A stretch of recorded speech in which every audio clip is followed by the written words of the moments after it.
കേൾക്കാലോ അല്ലേ? Hello.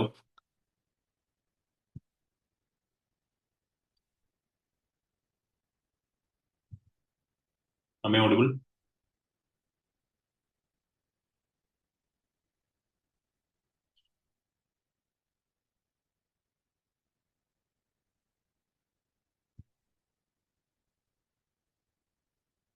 Okay.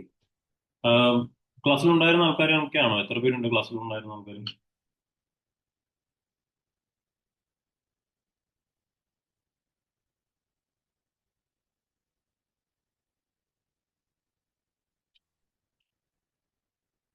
Hello.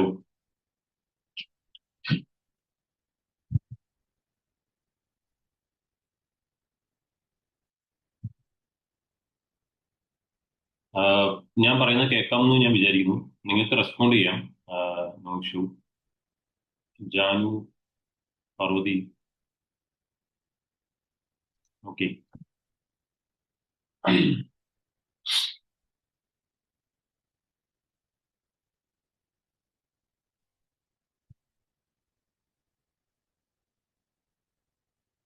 Okay. Okay. നിങ്ങൾക്ക് സംസാരിക്കാം കേട്ടോ, ഒരു ഇഷ്യൂ ഇല്ല. നമ്മൾ കുറച്ച് ക്വസ്റ്റ്യൻസ് ഈ പറയുന്ന പോലെ ബേസിക്സ്, ആദ്യത്തെ ക്ലാസ് നമ്മൾ ബേസിക്സ് ആണ്. ക്ലാസ്സിൽ ഉണ്ടായിരുന്ന ആൾക്കാർ എത്ര പേരുണ്ടെന്ന് എനിക്കറിയത്തില്ല.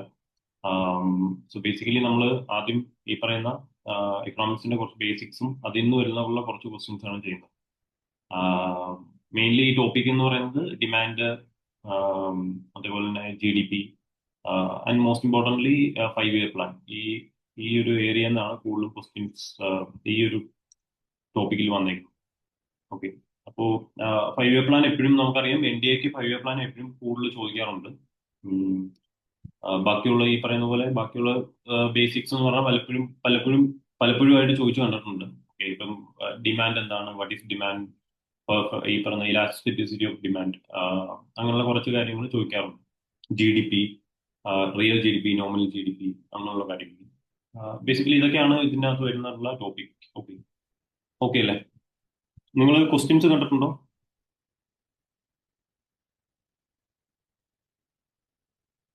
ക്വസ്റ്റ്യൻസ് നേരത്തെ കിട്ടിയായിരുന്നോ?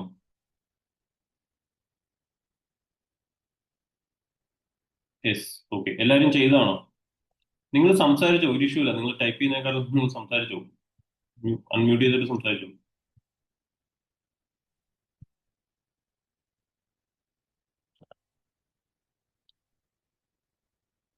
എല്ലാവരും ചെയ്തതാണോ?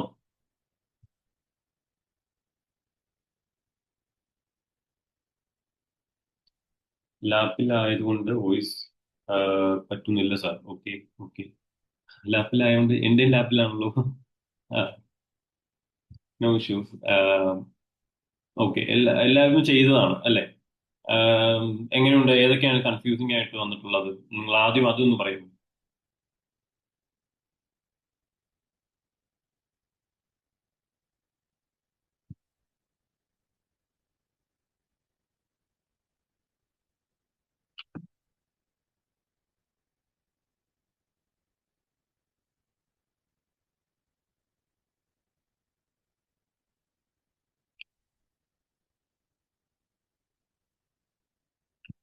ഓക്കെ. ഞാനിപ്പം കുറച്ച് കാര്യങ്ങൾ ആദ്യം പറയാം. ഫോർ എക്സാമ്പിൾ, ഇപ്പോൾ നമുക്ക് ഇതിനകത്ത് വരുന്ന കുറച്ച് ടോപ്പിക്സ്. ഇപ്പോ ഡിമാൻഡ് എന്ന് പറഞ്ഞിട്ടുള്ള ടോപ്പിക്ക് ചോദിച്ചിട്ടുണ്ടായിരുന്നു. ഓക്കെ. ഡിമാൻഡ് എന്താ? ഡിമാൻഡ് എന്ന് പറഞ്ഞാൽ നമ്മൾ ആദ്യം അഗൈൻ നിങ്ങളെ ക്ലാസ്സിൽ ഉണ്ടായിരുന്നു ഇല്ലോ ഒന്നും എനിക്കറിയത്തില്ല. നിങ്ങൾ എത്ര പേരുണ്ടായിരുന്നു എന്നുള്ളത്. എന്താ ഡിമാൻഡ് എന്ന് പറഞ്ഞു കഴിഞ്ഞാൽ? What is demand? ഡിമാൻഡ്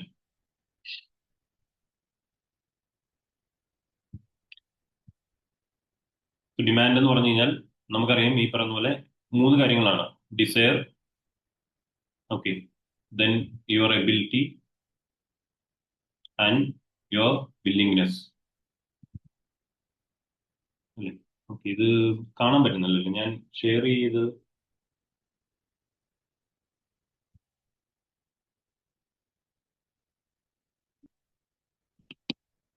ഒരു മിനിറ്റ്.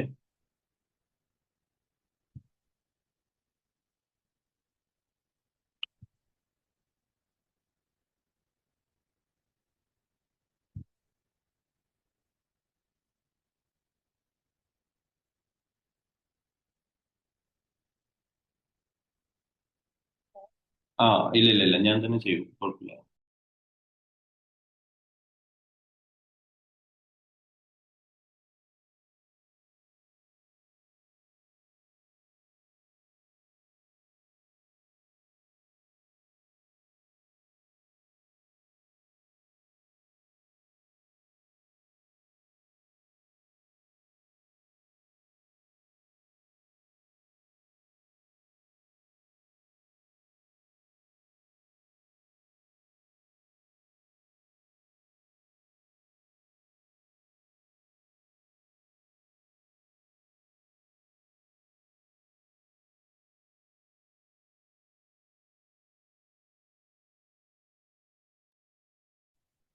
സ്ക്രീൻ കാണാലോ അല്ലേ? സ്ക്രീൻ കാണാലോ.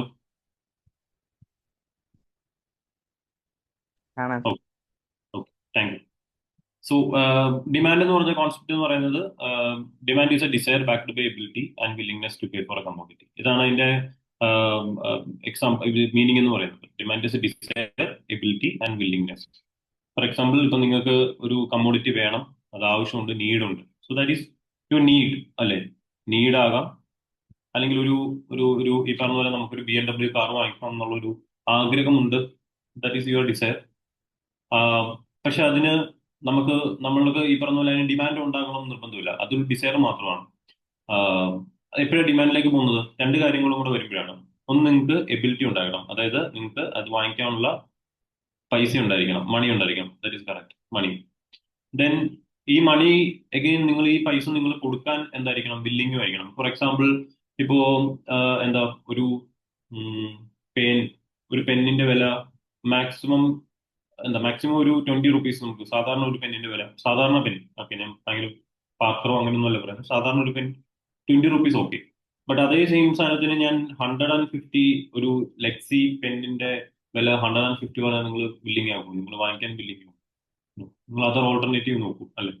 സോ ദാറ്റ് ഈസ് ബില്ലിംഗ്നെസ് എന്ന് പറയുന്നത്. സോ ഡിമാൻഡ്, ഒരു കമ്മോഡിറ്റിയുടെ ഡിമാൻഡ് എന്ന് പറയുന്നത് ഇറ്റ്സ് ഓൾവേസ് എന്താണ്, it's combination of three words. That is demand is desire backed by ability and willingness to pay for a commodity. ഇതാണ് എപ്പോഴും ഓർത്തിരിക്കേണ്ട ഒരു ഒരു കാര്യം. Okay. Then law of demand എന്നുള്ളൊരു concept. Law of demand. Law of demand. Okay. Law of demand. What is law of demand? ഇവിടെ പറയുന്നത്, other things remain same or constant. Okay, other things remain constant when prices price of a commodity price increases, demand will decrease. Again, when price decrease, demand will increase. Okay, so it is actually a opposite relationship. Okay, it is also called a inverse relation. Inverse relation എന്താ പറയുന്നത്? For example, ഒരു സാധനത്തിന്റെ വില ഭയങ്കരമായിട്ട് കൂടി, അപ്പൊ നമ്മൾ അത് വാങ്ങിക്കുന്നത് ഉറപ്പായിട്ടും കുറയും. ഇപ്പൊ ഞാൻ നേരത്തെ പറഞ്ഞ പോലെ 20 എന്നുള്ളത് 150 ആയെന്ന് വിചാരിക്കാം. ഓട്ടോമാറ്റിക്കലി ആ സാധനം വാങ്ങിക്കുന്നതിന്റെ അളവ് നമ്മൾ കുറയ്ക്കും. ദെൻ സിമിലർലി, പ്രൈസ് കുറയുമ്പം നമ്മൾ കൂടുതൽ സാധനങ്ങൾ വാങ്ങിക്കും. ഫോർ എക്സാമ്പിൾ, നമ്മൾ ലുലുലൊക്കെ ബ്ലാക്ക് ഫ്രൈഡേ, അല്ലെ, അങ്ങനെയൊക്കെ നമ്മൾ പറയാറുണ്ടല്ലോ. ഈ പറഞ്ഞ പോലെ ഓഫർ ഓഫർ സെയിൽ നടത്തുമ്പോൾ വില കുറച്ച് കൊടുക്കുമ്പോൾ നമ്മൾ കൂടുതൽ സാധനം വാങ്ങിച്ചു വെക്കാൻ നോക്കും. ഇതാണ് മെയിൻലി പറ്റുന്നത്. സോ ദിസ് ഇസ് കോൾഡ്, ഈ പറയുന്ന എന്താണ്, prices, when prices increases, it will lead to more demand, sorry, less demand. And when price decreases, it will lead to more demand. So this is law of demand. Law of demand. And ഇവിടുത്തെ condition എന്താ? other things remain same. So other things remain constant. That means income of the people, taste and preference of the people, population. So all these things remain constant. It is only focusing on two factors, price and quantity demand. So ഇതാണ്, this is called a law of demand. Okay, then law of ഡിമാൻഡിന്റെ ഒരു curve ഉണ്ട്. So this is law of demand curve.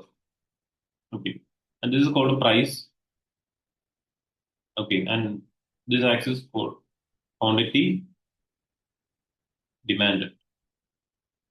Quantity demand. Okay. Then 0, then 10, 20, 30, then again 10, 20, 30, 40, 40. Okay. Again here, when prices increases, okay, price is 20. Again, quantity demanded is somewhere between 20. Okay. Then when price increases from 20 to 30, quantity demand will decrease to 15. So this is law of demand. അല്ലേ? Price 20-ന്ന് 30 ആയി കൂടി, അപ്പൊ എന്ത് ചെയ്തു?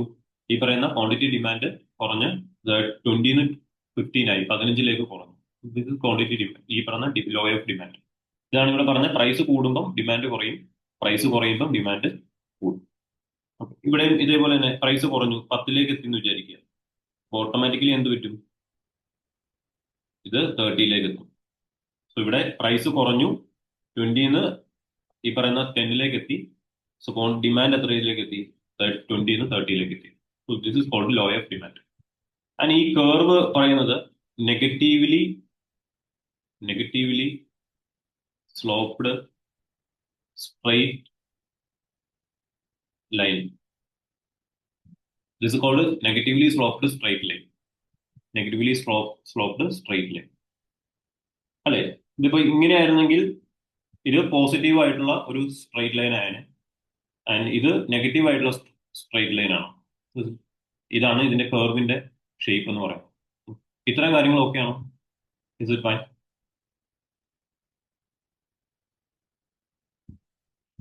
Clear ആണോ?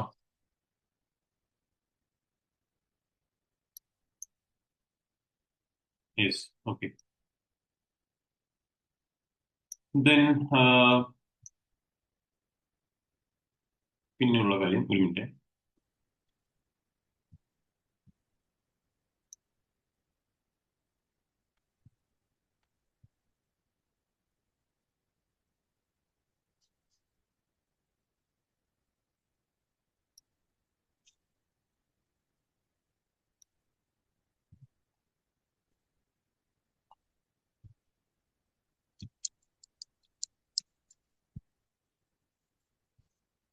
Then ഇവിടെ വേറെ കുറച്ച് കാര്യങ്ങളുണ്ട്. ഞാൻ ആദ്യം ഈ കോൺസെപ്റ്റ് പറഞ്ഞാൽ നമുക്ക് ക്വസ്റ്റ്യൻ ചെയ്യുമ്പോൾ പെട്ടെന്ന് എളുപ്പത്തിൽ തീർക്കാൻ വേണ്ടിയിട്ടാണ്.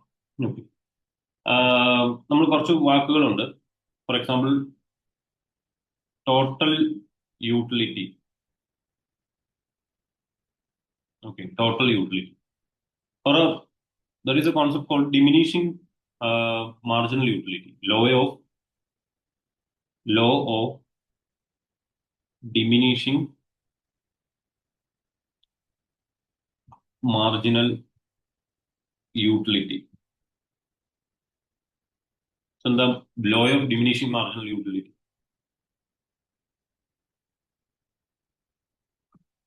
So ഇവിടെ നമ്മൾ പഠിക്കേണ്ട കാര്യം ഒന്ന്, so what is total utility?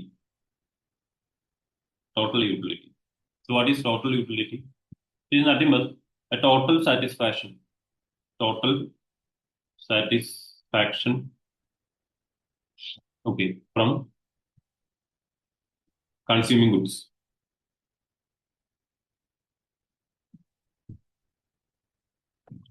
Total utility. So നിങ്ങളൊരു ഗുഡ്സ് ടോട്ടലി നിങ്ങൾ കൺസ്യൂം ചെയ്യുന്നുണ്ട്. ഫോർ എക്സാമ്പിൾ, നിങ്ങൾ ബനാന തിന്നുവാണ്, അല്ലെങ്കിൽ നിങ്ങൾ ചോക്ലേറ്റ് തിന്നുവാണ്, അല്ലെങ്കിൽ you consume anything. Okay, can consume anything. So നിങ്ങൾ ടോട്ടൽ സാറ്റിസ്ഫാക്ഷൻ ആണ്, total satisfaction of using that or consuming that goods. That is your total utility. ഇനി ഇത് എന്താ സംഭവം എന്ന് വെച്ച് കഴിഞ്ഞാൽ, ഒന്നാമത്തെ കേസ് എന്ന് പറഞ്ഞാൽ it increases first. Okay, then എന്ത് പറ്റുമെന്ന് വെച്ച് കഴിഞ്ഞാൽ ഇറ്റ് ഇൻക്രീസസ് സ്ലോലി. ഓക്കെ, ഇത് ആദ്യം ഭയങ്കരമായിട്ട് ഇൻക്രീസ് ചെയ്യും. ഫോർ എക്സാമ്പിൾ, നിങ്ങൾ ഒരു ആദ്യം ചോക്ലേറ്റ് നിന്ന് കഴിഞ്ഞാൽ നിങ്ങൾ ആദ്യം വാരി വലിച്ച് ചോക്ലേറ്റ് തിന്നോണ്ടിരിക്കും. You consume more chocolates because you like chocolate അല്ല. ദെൻ പിന്നെ എന്താ സംഭവം എന്ന് വെച്ച് കഴിഞ്ഞാൽ കുറച്ച് കഴിയുമ്പോഴത്തേനും ഒന്ന് രണ്ട് മൂന്ന് കഴിച്ചു, ഒരു രണ്ടെണ്ണം കഴിച്ചു, രണ്ടോ മൂന്നെണ്ണം കഴിച്ചു. Okay, consume 2 or 3. ദെൻ കുറച്ച് കഴിയുമ്പം okay, I like chocolate but ആ വേണമെങ്കിൽ ഒന്നും രണ്ടും കൂടെ കഴിക്കാം എന്നുള്ള രീതിയിൽ again the utility increases very slowly. It start to increase slowly, then increase slowly. Then what happen? Then it become maximum. Then it become maximum. That means the total utility you get. Okay, the maximum satisfaction you get. അത് കഴിഞ്ഞ് പിന്നെ തന്നാ, for example നിങ്ങൾക്ക് ഒരു 5 silk എടുത്ത് കൈ തന്നു കഴിഞ്ഞാൽ, ഓക്കെ, ഡയറി മിൽക്കിന്റെ സിൽക്ക് 5 എണ്ണം, you get 5 Silk. Then you consume, you started to consume. First കഴിഞ്ഞു, സെക്കൻഡ് കഴിഞ്ഞു, then third, okay, finish. That is the maximum. That is maximum satisfaction you will get. Then fourth one, when you try to consume fourth one, the utility or the satisfaction you get from that particular product will start to diminish or start to decrease. Okay, then it start to decrease. It's same for every product. നിങ്ങളിപ്പോൾ food കഴിച്ചാലും നിങ്ങൾ വേറെ എന്ത് സാധനങ്ങൾ വാങ്ങിച്ചാലും ഒരു maximum product, ഒരു satisfaction ഉണ്ട്. So it slow, initially it increases very fastly, then slowly, then reach at a maximum point, then it start to fall. This is called diminishing marginal utility. Okay, this is called diminishing marginal utility. That means when you consume additional products, your utility will decrease. So that is diminishing marginal utility. Then, so this is total utility. Okay. Then you have to understand what is marginal utility. Marginal utility. So marginal utility means extra satisfaction. So extra satisfaction from one more product or one more unit. Okay, one more unit. Then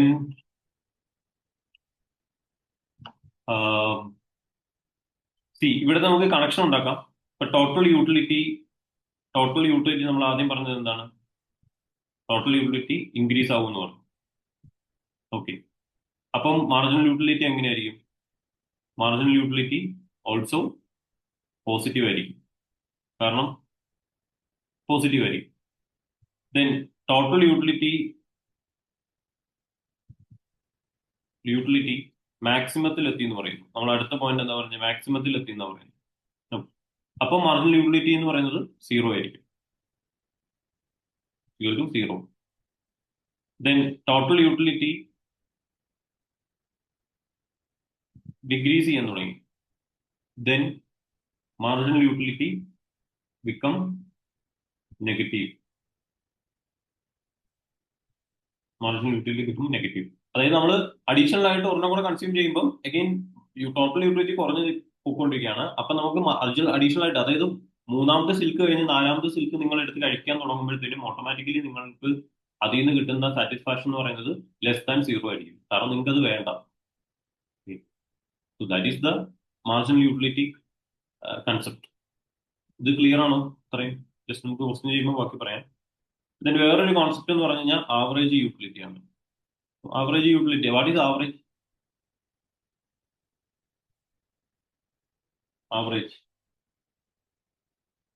average എന്താ? മാത്സിൽ നിങ്ങൾ പഠിക്കുന്ന average എന്താ? What is average?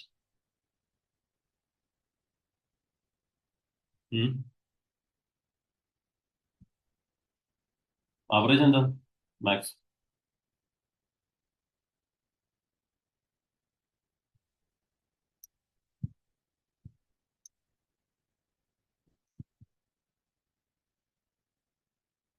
What is average? Total minus unit അല്ലേ? So here total utility divided by unit. Okay, unit. This is average utility. For example, ഇപ്പോ unit നോക്കി കഴിഞ്ഞ് കഴിഞ്ഞാൽ 1, 2, 3, 4. ദെൻ ടോട്ടൽ യൂട്ടിലിറ്റി നോക്കി കഴിഞ്ഞാൽ ഫസ്റ്റ് യൂട്ടിലിറ്റി 10 ആയിരിക്കും. Then രണ്ടാമത് കഴിക്കുമ്പോഴത്തേനും അത് 18 കൂടി. ദാറ്റ് മീൻസ് മാർജിനൽ യൂട്ടിലിറ്റി എന്ന് പറഞ്ഞു കഴിഞ്ഞാൽ ഇവിടെ 8. ദെൻ മൂന്നാമത്തെ യൂട്ടിലിറ്റി കഴിക്കുമ്പോഴത്തേനും മാർജിനൽ യൂട്ടിലിറ്റി കുറച്ചും കൂടെ കുറയും, 6 എത്തും. സോ ഇവിടെ 24 total utility. Then it will remain same, അതായത് ബേസിക്കലി മാക്സിമത്തിലെത്തി. ഇനി ഇത് കുറഞ്ഞുകൊണ്ടിരിക്കും. ഓക്കെ, ഇവിടുത്തെ ആവറേജ് യൂട്ടിലിറ്റി എത്രയായിരിക്കും? 10 divided by 1, 10. Then 18 divided by 2, 9. 24 divided by 3. 24 divided by 3 എത്രയാണ്? നിങ്ങൾ കണക്ക് പിടിക്കുന്നല്ലേ? 24 divided by 3, it is 8. Then 24 divided by 4, it is 6. അല്ലേ? So this is average utility. Average utility. ഇത്രയും കൃത്യമായെന്ന് എനിക്ക് തോന്നുന്നു. ഞാൻ അസ്യൂം ചെയ്യുവാണ് നിങ്ങൾക്കിത് ക്ലിയർ ആയെന്ന്. നിങ്ങളൊന്നും ഇണ്ടാത്തതുകൊണ്ട് ഞാൻ തന്നെ അസ്യൂം ചെയ്യുന്നു. ക്ലിയർ ആണോ? ഓക്കെ ആണ്.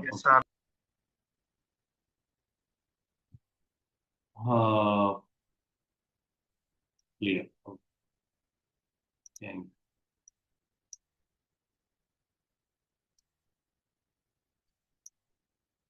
ദെൻ ഇതിനകത്ത് ആദ്യം ഓർത്തിരിക്കേണ്ട കുറച്ച് കാര്യം കൂടെ ജസ്റ്റ് അതും കൂടെ ഒന്ന് നോക്കിയിട്ട് നമുക്ക് മാക്സിമം നോക്കാം.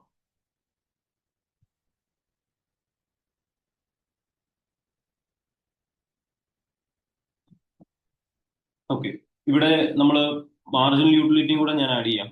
അപ്പൊ നിങ്ങൾക്ക് കുറച്ചും കൂടെ ക്ലിയർ ആയിട്ട് മാർജിനൽ യൂട്ടിലിറ്റി. ഓക്കെ, ഇപ്പൊ ഇവിടെ മാർജിനൽ യൂട്ടിലിറ്റി അഗൈൻ ഇവിടെ 10 തന്നെയായിരിക്കും മാർജിനൽ യൂട്ടിലിറ്റി. ദെൻ ഇവിടെ അഡീഷണൽ കൺസ്യൂം ചെയ്ത് എത്രയാണ്? 8 മാർജിനൽ യൂട്ടിലിറ്റി. പിന്നെ അഡീഷണൽ കൺസ്യൂം ചെയ്ത് എത്രയാണ്? ഇവിടെ നിന്ന് ഇങ്ങോട്ട് വരുമ്പോഴത്തേനും ഇറ്റ് ഈസ് 6 ആണ് മാർജിനൽ യൂട്ടിലിറ്റി. ദെൻ ഇവിടെ നമ്മൾ അഡീഷണൽ ഈ പറയുന്ന പോലെ കൺസ്യൂം ചെയ്തത് ഇപ്പം ഇവിടെ 0 ആണ്, നമ്മൾ 0 ആകുന്നുണ്ട്. മാർജിനൽ യൂട്ടിലിറ്റി അഗൈൻ നമ്മൾ കൺസ്യൂം ചെയ്തിട്ടില്ല. സോ ഇതാണ് മെയിൻ ആയിട്ടുള്ളൊരു കോൺസെപ്റ്റ്. ഓക്കെ, സോ ഇവിടെ നോക്കിക്കഴിഞ്ഞാൽ മാർജിനൽ യൂട്ടിലിറ്റി എന്ത് ചെയ്യുവാണ്? കുറഞ്ഞു വരുവാണ്. അഗൈൻ ആവറേജ് യൂട്ടിലിറ്റിയും കുറഞ്ഞു വരുവാണ്. ഇതാണ് ഒരു കാര്യം. അഗൈൻ നമുക്ക് ഇനി ക്വസ്റ്റ്യൻ നോക്കാം. ഇത്രയും മതി. ആദ്യത്തെ കുറച്ച് ക്വസ്റ്റ്യൻസ് ഒക്കെ ചെയ്യാനുള്ളതായി. ഫസ്റ്റ് ക്വസ്റ്റ്യൻ എന്തായിരുന്നു answer?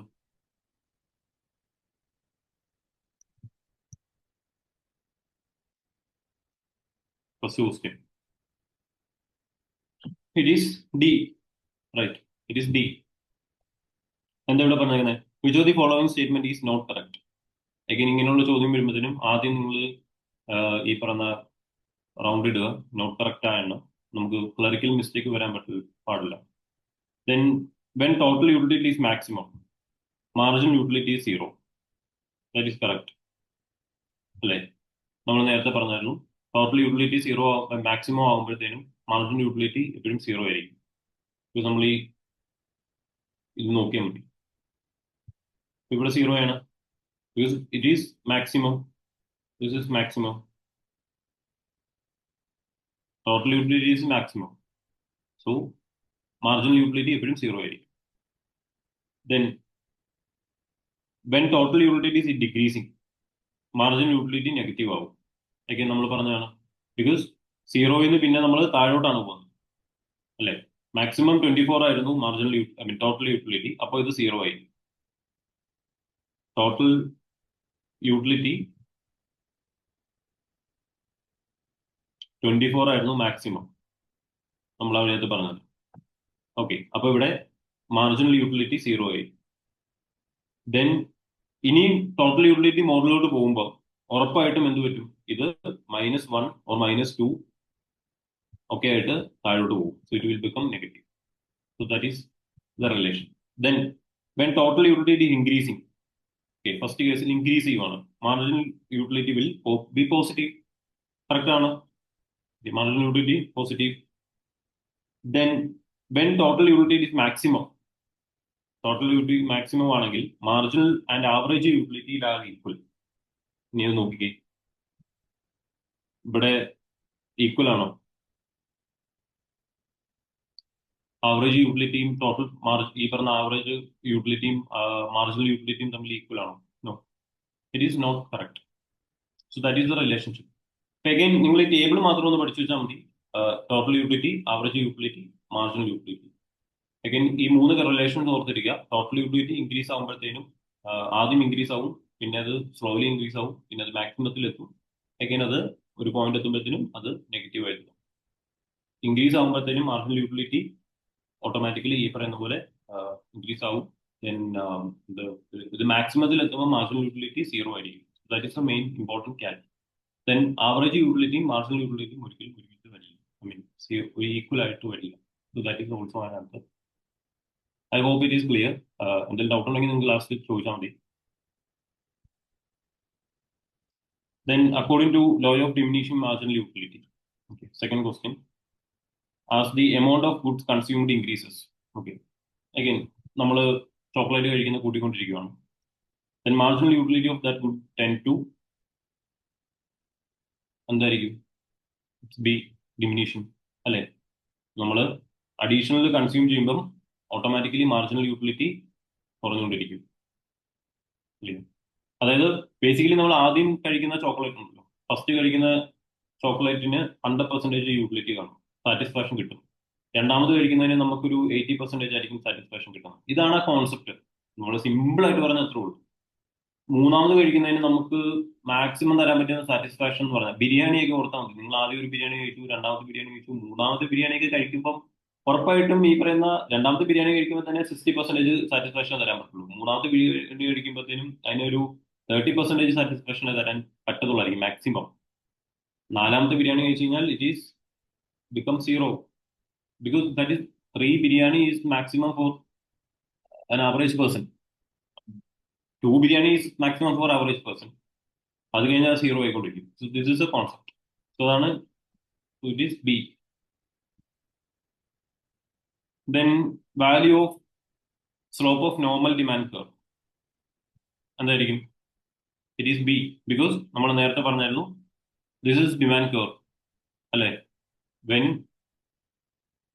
this is normal price, normal price, and this is normal quantity. Then price increases, quantity demand decreases.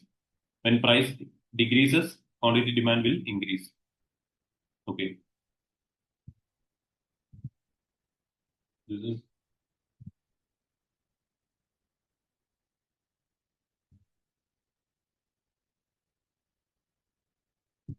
so this is the relationship. So it is negative slope, negatively sloped straight line. Value of slope of a normal demand curve എന്ന് പറഞ്ഞാൽ ഇതായിരിക്കും. Then income elasticity of demand for inferior goods. ഇവിടെ നമ്മൾ ഓർത്തിരിക്കേണ്ട കുറച്ച് കാര്യം എന്ന് പറഞ്ഞു കഴിഞ്ഞാൽ elasticity. What is elasticity? Elasticity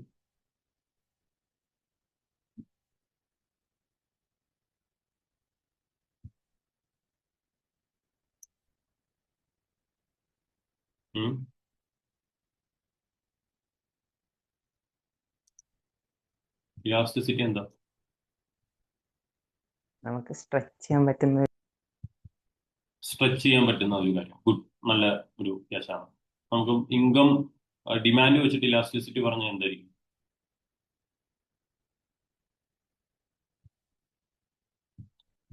demand നമ്മൾ പറഞ്ഞ എന്തായിരുന്നു? ലോ ഓഫ് ഡിമാൻഡ് വെച്ച് നമ്മൾ എന്താ പറഞ്ഞത്? What is law of demand? നമ്മൾ പ്രൈസ് കൂടുമ്പോൾ ഡിമാൻഡ് കുറയും അല്ലേ? ദെൻ പ്രൈസ് കുറയുമ്പോൾ ഡിമാൻഡ് കൂടും. ഇതാണ് നമ്മൾ ലോ ഓഫ് ഡിമാൻഡ് വെച്ച് നമ്മൾ പറഞ്ഞത്. അപ്പൊ അങ്ങനെ വരുമ്പം ഇവിടെ ഇലാസ്റ്റിസിറ്റിയുടെ ഒരു മീനിങ് എന്തായിരിക്കും? സ്ട്രെച്ച് ചെയ്യുന്നത് കറക്റ്റ് ആണ്. That is elastic.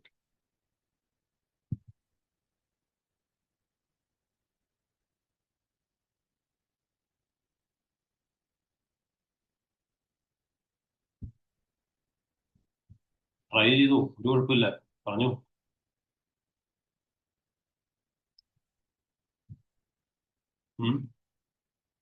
C elasticity എന്ന് പറഞ്ഞു കഴിഞ്ഞാൽ അഗൈൻ ഇതൊരു കോൺസെപ്റ്റ് ആണ്. നിങ്ങൾ ആ കോൺസെപ്റ്റ് ആയിട്ട് പഠിച്ചു നോക്കുകയാണെങ്കിൽ എളുപ്പമാണ്. Elasticity, okay. അതായത് ബേസിക്കലി ഇത്രേ ഉള്ളൂ. It means how much quantity of demand changes when price changes. Okay, അതായത് പ്രൈസ് ചേഞ്ച് ആകുമ്പോഴത്തേനും, പ്രൈസ് ചേഞ്ച് വരുമ്പം how much quantity demand change. This is elasticity. So, for example, if price change very little, changes a little, okay. പക്ഷെ quantity change ചെയ്യുന്ന ഭയങ്കര കൂടുതലായിരിക്കും. Quantity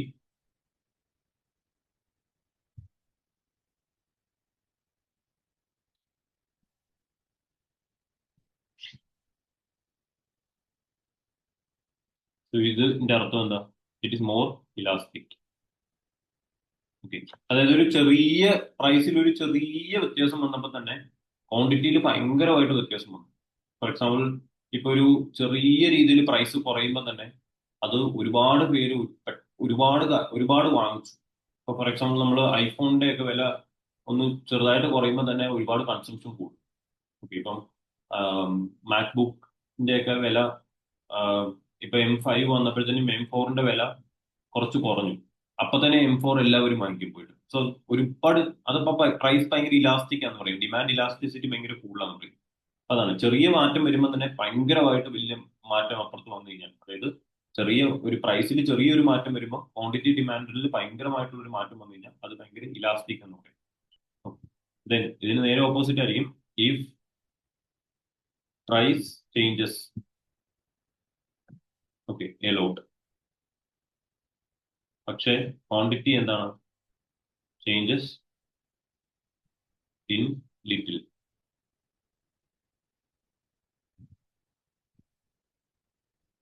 okay, so this is called inelastic.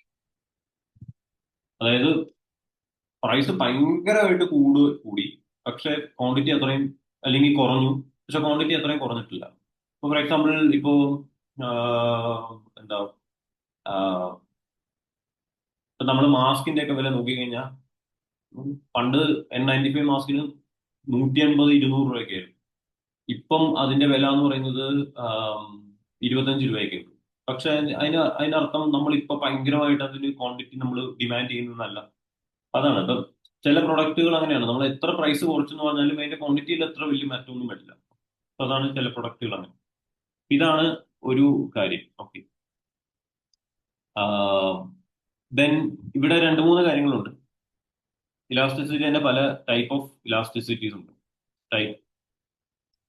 Types of elasticity. ഒന്നാമത്തത് perfectly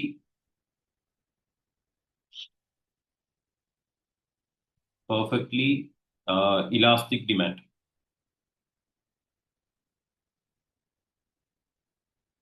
Perfectly elastic demand. Okay, that means small price change. Small price change lead to big demand change.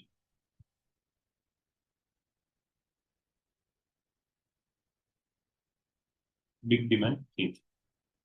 Okay, ഇതിന്റെ ഇതെന്തായിരിക്കും? Graph എങ്ങനെയായിരിക്കും? ഈ graph എന്ന് പറയുന്നത് price ആണ്, ഇത് quantity demanded ആണ്. So price ഒരു ചെറിയ രീതിയിൽ മാറുമ്പോൾ തന്നെ, ഫോർ എക്സാമ്പിൾ ഇവിടെയാണ് പ്രൈസ് എങ്കിൽ ഈ ചെറിയൊരു മാറ്റം തന്നെ എന്താണ് ഭയങ്കരമായിട്ടുള്ള ഒരു വലിയ ക്വാണ്ടിറ്റി ഡിമാൻഡ് കൂടും. സോ ഇറ്റ് ഈസ് എന്താണ് ഏറ്റവും ഹൊറിസോണ്ടൽ ആയിരിക്കും ഇതിന്റെ ലൈൻ എന്ന് പറയുന്നത്, ഹൊറിസോണ്ടൽ. ഹൊറിസോണ്ടൽ ലൈൻ ആയിരിക്കും ഇതിന്റെ കേർവ്. ഇത് എപ്പോഴും ഓർത്തിരിക്കും. ഓക്കെ. അഗൈൻ ഇലാസ്റ്റിസിറ്റി എന്ന് പറയുന്നത് ഇറ്റ് ഈസ് ഇൻഫിനിറ്റി. ഓക്കെ. അതായത് ചെറിയ ചേഞ്ച് തന്നെ ഭയങ്കരമായിട്ടുള്ള വലിയ ക്വാണ്ടിറ്റി ഡിമാൻഡിൽ ഭയങ്കരമായിട്ടുള്ള ചേഞ്ച് വരുന്നു. അപ്പം എന്തുമാത്രം വേണമെങ്കിലും സ്ട്രെച്ച് ചെയ്യാം എന്നുള്ളതാണ്. That is called perfectly elastic demand. So elasticity ആദ്യം ഓർക്കുക. ഇലാസ്റ്റിസിറ്റി എന്ന് പറഞ്ഞാൽ ചെറിയ രീതിയിൽ പ്രൈസ് മാറുമ്പോൾ തന്നെ ഭയങ്കരമായിട്ട് ക്വാണ്ടിറ്റി ഡിമാൻഡ് കൂടി കഴിഞ്ഞാൽ that is called elastic. Okay. Perfectly elastic എന്ന് പറഞ്ഞു കഴിഞ്ഞാൽ ചെറിയൊരു ചേഞ്ച് ഭയങ്കര വലിയ മാറ്റം കൊണ്ടുവന്നു കഴിഞ്ഞാൽ ഇറ്റ് ഈസ് പെർഫെക്റ്റ്ലി ഇലാസ്റ്റിക് എന്നുള്ളതാണ്. പെർഫെക്റ്റ്. അപ്പൊ പെർഫെക്റ്റ്ലി ഇൻഇലാസ്റ്റിക് എന്തായിരിക്കും? രണ്ടാമത്തത് എന്താണ്? Perfectly in elastic. Perfectly in elastic demand എന്തായിരിക്കും? പ്രൈസ് ചേഞ്ച് എങ്ങനെയായിരിക്കും പ്രൈസ് ചേഞ്ച് വരുന്നത്? Price change demand price change ചെയ്യും ബട്ട് ഡിമാൻഡ് സെയിം ആയിരിക്കും അല്ലെ? For example life saving medicine, അതിന്റെ പ്രൈസ് എത്ര കൂടിയാലും അതിന്റെ ഡിമാൻഡ് സെയിം ആയിരിക്കും. അത് കുറയ്ക്കാനൊക്കെ പറ്റുമോ? ഒരു ലൈഫ് സേവിങ് മെഡിസിൻ ആണ്. ആ മെഡിസിന്റെ പ്രൈസ് ഭയങ്കരമായിട്ട് കൂടി എന്ന് പറഞ്ഞാൽ നിങ്ങൾ വാങ്ങിക്കാതിരിക്കും, നിങ്ങൾ ചത്തുപോകത്തില്ലേ? അപ്പം അതിന്റെ ഡിമാൻഡ് കാരണം എന്ന് പറയുന്നത് എന്തായിരിക്കും? പ്രൈസ്, ക്വാണ്ടിറ്റി, അഗൈൻ ക്വാണ്ടിറ്റി ഇതാണ് വാങ്ങിച്ചുകൊണ്ടിരിക്കുന്നത്. ഇതിന്റെ പ്രൈസ് ഇങ്ങനെ കൂടിക്കൊണ്ടിരിക്കുകയാണ്. എന്തുമാത്രം വേണമെങ്കിലും കൂടാം. ഇവിടുന്ന് ഇപ്പൊ ഇവിടെ ആയിരുന്നു പ്രൈസ് എന്ന് വിചാരിക്കുക. ഇതിങ്ങനെ കൂട്ടി കൂട്ടി കൂട്ടി കൂട്ടി എന്താണ് കൂട്ടി കൂട്ടി കൂട്ടി കൂട്ടി കൂട്ടി ഇവിടം വരെ എത്തിച്ചു. അപ്പോഴും എന്തായിരിക്കും? ക്വാണ്ടിറ്റി കുറയൂ. സാധാരണ പ്രൈസ് കൂടി കഴിയുമ്പോൾ നമ്മൾ ക്വാണ്ടിറ്റി കുറയും അല്ലെ? പക്ഷെ ഇവിടെ എന്താണ്? ഇത് ക്വാണ്ടിറ്റി കുറയില്ല, ഇതിങ്ങനെ തന്നെയായിരിക്കും. Okay. So this is called, ഈ പറയുന്ന ഇലാസ്റ്റിസിറ്റി എപ്പോഴും സീറോ ആയിരിക്കും. ഇലാസ്റ്റിസിറ്റി സീറോ ആയിരിക്കും. Elasticity is equal to 0. Okay. Again graph എന്ന് പറയുന്നത് വെർട്ടിക്കൽ സ്ട്രൈറ്റ് ലൈൻ ആയിരിക്കും എപ്പോഴും ഗ്രാഫ്. ആ കോൺസെപ്റ്റ് ആദ്യം പഠിക്കുക, എന്നിട്ട് ഇത് പഠിച്ചു വെക്കുക. അഗൈൻ ചോദ്യങ്ങൾ വരുന്നത് എപ്പോഴും വളരെ സിമ്പിൾ ചോദ്യങ്ങളാണ്. ഒന്നെങ്കിൽ ഗ്രാഫ് ചോദിക്കും, അല്ലെങ്കിൽ ഇലാസ്റ്റിസിറ്റി ചോദിക്കും. ഇത് ഏത് ലോസൊക്കെ ആയിരിക്കും ചോദിക്കും. ഇനിയുള്ളൊരു കാര്യം എന്ന് പറഞ്ഞു കഴിഞ്ഞാൽ ബേസിക്കലി ഈ പറയുന്ന ഡിമാൻഡ് ഇലാസ്റ്റിസിറ്റി മോർ ദാൻ 1. മൂന്നാമത് ഇലാസ്റ്റിസിറ്റി ഡിമാൻഡ് മോർ ദാൻ 1 എന്തായിരിക്കും?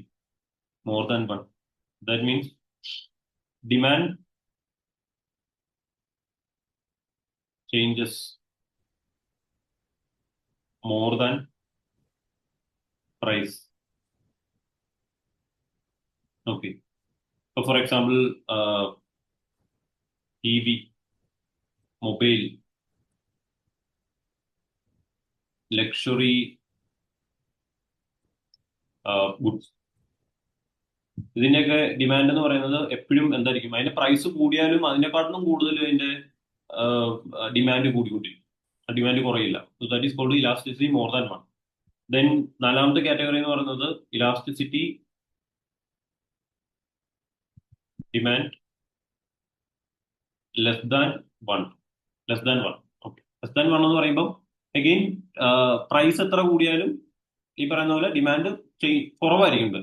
ഡിമാൻഡ് ചേഞ്ച് ആകത്തില്ല എന്നല്ല. നേരത്തെ കേസിൽ എന്താണ്? ഇത് ഡിമാൻഡ് ചേഞ്ചേ ആകത്തില്ല. That is perfectly in elastic. പക്ഷേ ലെസ് ദാൻ 1 എന്ന് പറഞ്ഞു കഴിഞ്ഞാൽ ഡിമാൻഡ് ചേഞ്ച് ആകും, ബട്ട് അത് വളരെ കുറവായിരിക്കും. Less than price. Okay.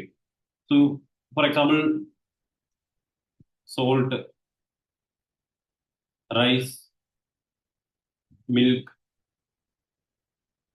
Again ചായ ഒക്കെ കുടിക്കുന്നത് നമ്മൾ കുറച്ച് കുറയ്ക്കും. ഒരു പാലിന്റെ ഒക്കെ വില കൂടുമ്പോൾ നമ്മൾ കുറച്ച് കുറയ്ക്കും. പക്ഷെ എന്നാലും നമ്മൾ ഒരുപാട് അങ്ങ് കുറയ്ക്കൂല, വേണ്ടെന്നൊന്നും വെക്കൂലല്ലോ. അതാണ് ലെസ് ദാൻ 1. ഓക്കെ. ദെൻ ഇത്ര കാര്യങ്ങളാണ് മെയിൻ ആയിട്ടുള്ളത്. ഓക്കെ. ഇനി ഇതിനകത്തൊരു ആ ഇത്തരം കാര്യങ്ങൾ ആദ്യം നോക്കുക. ഇത് ഓക്കെയാണോ? നോക്കി.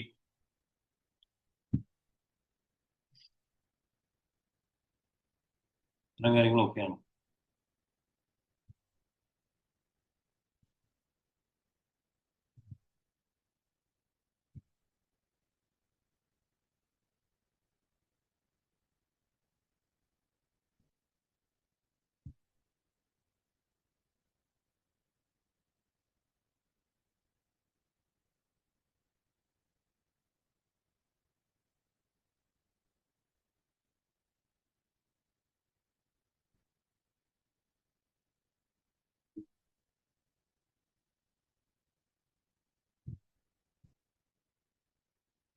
ഓക്കെ, ഇനിയുള്ള ഒരു കാര്യം കൂടെ നോക്കിയിട്ട് അപ്പുറത്തോട്ട് പോവാം. അതായത് ഗുഡ്സ്, നോർമൽ ഗുഡ്സും ഉണ്ട്, നോർമൽ ഗുഡ്സ്. അതേപോലെ തന്നെ അഗൈൻ നമ്മൾ ക്ലാസ്സിൽ പറഞ്ഞിട്ടുള്ള ആൾക്കാരുണ്ട്, ഗിഫൻ ഗുഡ്സ് ഉണ്ട്. Giffen goods, Giffen goods, Giffen goods അല്ലെങ്കിൽ luxury goods. Then sorry, Veblen ഗുഡ്സും ഉണ്ട്, ഗിഫൻ ഗുഡ്സും ഉണ്ട്. വെബ്ലൻ ഗുഡ്സും ഗിഫൻ ഗുഡ്സും ഉണ്ട്. Okay, Giffen goods. ഇനി ഇത് ടൈപ്പ് ഓഫ് ഗുഡ്സ് എന്ന് പറഞ്ഞു കഴിഞ്ഞാൽ ഇൻഫീരിയർ ഗുഡ്സ് എന്ന് പറയും. Inferior goods. Okay, inferior goods എന്ന് പറഞ്ഞു കഴിഞ്ഞാൽ ഫോർ എക്സാമ്പിൾ നമ്മൾ എത്ര ഇൻകം കൂടിയാലും നമ്മൾ ഇതിന്റെ കൺസംഷൻ കൂട്ടണം എന്ന് നിർബന്ധമില്ല.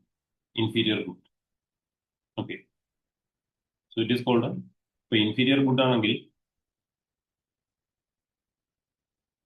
ഗുഡ്സ് ആണെങ്കിൽ is equal to goods people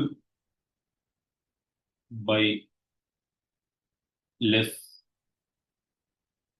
when income increases. Okay, that is called a inferior good. For example, rice, അല്ലെങ്കിൽ നമ്മൾ ഈ പറയുന്ന പോലെ സോൾട്ട്, ഇങ്ങനെയുള്ള കാര്യങ്ങളല്ല നമ്മൾ ഇതൊക്കെ ഇൻഫീരിയർ ഗുഡ്സ് ആണ്. ഓക്കെ, അപ്പൊ ഇൻകം കൂടുന്നതനുസരിച്ച് ഡിമാൻഡ് ഒരിക്കലും കൂടണമെന്നില്ല, ഡിമാൻഡ് കുറയത്തേ ഉള്ളൂ. ഇലാസ്റ്റിസിറ്റി നെഗറ്റീവ് ആയിരിക്കും അതിന് ഉറപ്പായിട്ടും. ഓക്കെ, അതായത് ഇൻകം കൂടി ഉറപ്പായിട്ടും എന്ത് പറ്റും, അതിന്റെ ഡിമാൻഡ് എന്ന് പറയുന്നത് ഇപ്പോഴും കുറവായിരിക്കും. ഫോർ എക്സാമ്പിൾ, നമ്മൾ ബസ്സിലായിരിക്കും പോയിക്കൊണ്ടിരിക്കുന്നത്. So this is called inferior good when it compare to car. അപ്പൊ നമ്മുടെ കയ്യിൽ പൈസ കൂടുമ്പോൾ നമ്മൾ ഓട്ടോമാറ്റിക്കലി എന്ത് പറ്റും, നമ്മൾ കാറിലേക്ക് അപ്ഗ്രേഡ് ചെയ്യും, അല്ലേ?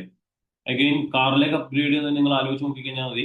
ആദ്യം നമ്മൾ മാരുതിയുടെ ഒരു എൻട്രി കാർ ആയിരിക്കും നമ്മൾ എടുക്കുന്നത്. നമ്മൾ കുറച്ചും കൂടെ പൈസ കിട്ടുമ്പോൾ നമ്മൾ കുറച്ചും കൂടെ അപ്ഗ്രേഡ് ചെയ്ത് മാരുതിയുടെ തന്നെ വേറൊരു കാറിലേക്ക്, ഒരു കുറച്ചും കൂടെ സെഡാൻ മോഡലിലേക്ക് നമ്മൾ എത്താം.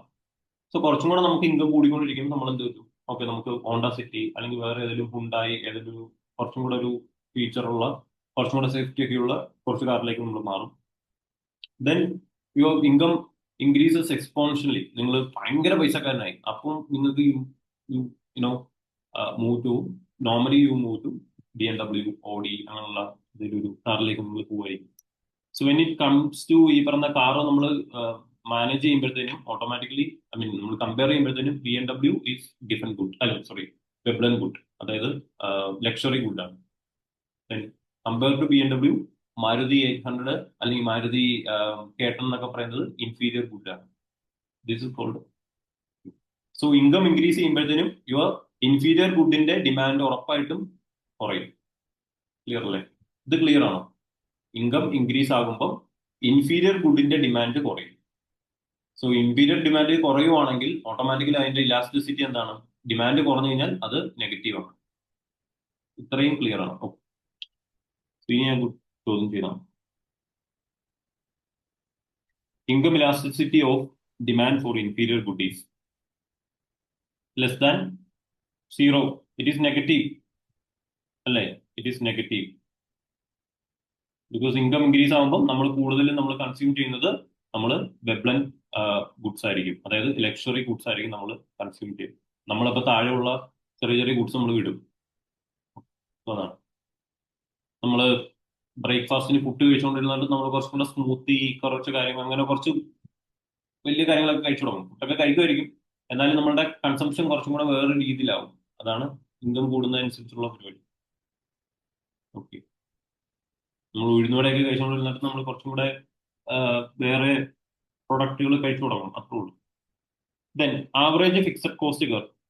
അഗൈൻ ഇതിപ്പോ നമുക്ക് കുറച്ച് നേരത്തേക്ക് ഇവിടെ നിർത്താം, ഈ ഒരു പോർഷൻ നിർത്താം. നിങ്ങൾ കുറച്ച് തല പറ്റും മനസ്സിലാകും.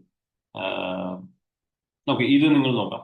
ആവറേജ് ഞാനത് പറയാം, ബിക്കോസ് അത് കുറച്ചും കൂടെ എക്സ്പ്ലെയിൻ ചെയ്യേണ്ടി വരും പിന്നീട്. അപ്പൊ അത് ഞാനിപ്പോ കുറച്ച് എക്സ്പ്ലനേഷൻ നേരത്തെ ചെയ്തതിന്റെ നമുക്ക് ചെയ്തിട്ട് പോകാം. Demand of a commodity refers to what is it? എനിക്ക് ആൻസർ അവിടെ ഉണ്ട്, ബട്ട് എന്നാലും എങ്ങനെ എനിക്ക് എക്സ്പ്ലെയിൻ ചെയ്യാൻ പറ്റുന്നത്? demand of a commodity. So it is again desire for a commodity. Desire വെച്ചിട്ട് നമുക്ക് ഡിമാൻഡ് പറയാൻ പറ്റുമോ? നോ. കാരണം ഡിസയർ മാത്രം പോരാ, എബിലിറ്റി വേണം, വില്ലിങ്നെസ്സും വേണം. അഗെയിൻ നീഡ് മാത്രം വെച്ച് പറയാൻ പറ്റുമോ? No. Then quantity demanded of that commodity. Again make sense, but ഈ പറയുന്ന പോലെ അത് മാത്രം വെച്ച് നമുക്ക് പറയാൻ പറ്റില്ല. But quantity demanded at a certain price during a particular period of time. So ഈ കമ്പയർ ചെയ്യുമ്പോൾ ഇതിനകത്ത് ഏറ്റവും നല്ലൊരു ഓപ്ഷൻ ഈ പറയുന്ന നാലാമത്തെ ഓപ്ഷനാണ്. ഓക്കെ, കാരണം ഡിസയർ വെച്ച് മാത്രം നമുക്ക് പറ്റില്ല, നീഡ് വെച്ച് മാത്രം പറ്റില്ല. Quantity demand of that commodity not particular. But നാലാമത്തെ ഓപ്ഷനകത്ത് അഗെയിൻ സി ഒരു പരിധിവരെ കറക്റ്റ് ആണ്, and D is more accurate. കുറച്ചും കൂടെ അക്യുറേറ്റ് ആണെന്ന് വെച്ച് കഴിഞ്ഞാൽ അവിടെ പ്രൈസും കൂടെ വന്നു. They also brought the price, then also particular period of time, അങ്ങനെയുള്ള കാര്യങ്ങളെ കൊണ്ടുവന്നു. So more accurate. സോ ആ മോർ അക്യുറേറ്റിലെ ഓപ്ഷനിലേക്ക് പോവാം എന്നുള്ളത്. ഇങ്ങനെയുള്ള ചില ക്വസ്റ്റ്യൻസ് വരും. സോ അവിടെ നമ്മൾ അങ്ങനെയുള്ള തീരുമാനം എടുക്കുന്നു. Then which of the following does not influence quantity demanded for a good? Yeah, which of the following which one of the following does not, again not, influence quantity demanded of a commodity? On price അല്ലേ, നമ്മൾ price കൂടി കഴിഞ്ഞാൽ quantity demand കുറയും. Price കുറഞ്ഞു കഴിഞ്ഞാൽ quantity demand കൂടും. അപ്പം ഇത് ശരിയല്ലേ? അഗെയിൻ ആൻസർ ശരിയെന്നല്ല, ഇത് ശരിയാണ്. ഇത് നമ്മൾ ചോദിച്ചിരിക്കുന്നത് എന്താ? തെറ്റാണ് ചോദിച്ചത്. Price of complementary good. Complementary good എന്ന് പറഞ്ഞാൽ tea and sugar. Complementary good, ടീയും ഷുഗറും. ടീയുടെ വില കൂടി കഴിഞ്ഞാൽ ഷുഗറിന്റെ വില കൂടി കഴിഞ്ഞാൽ ഓട്ടോമാറ്റിക്കലി ടീയുടെ വിലയും കൂടും. ടീയുടെ വില കുറഞ്ഞു കഴിഞ്ഞാൽ ഓട്ടോമാറ്റിക്കലി ടീയുടെ വിലയും കുറയും. Simple as that. Then substitute good. Again, tea and coffee.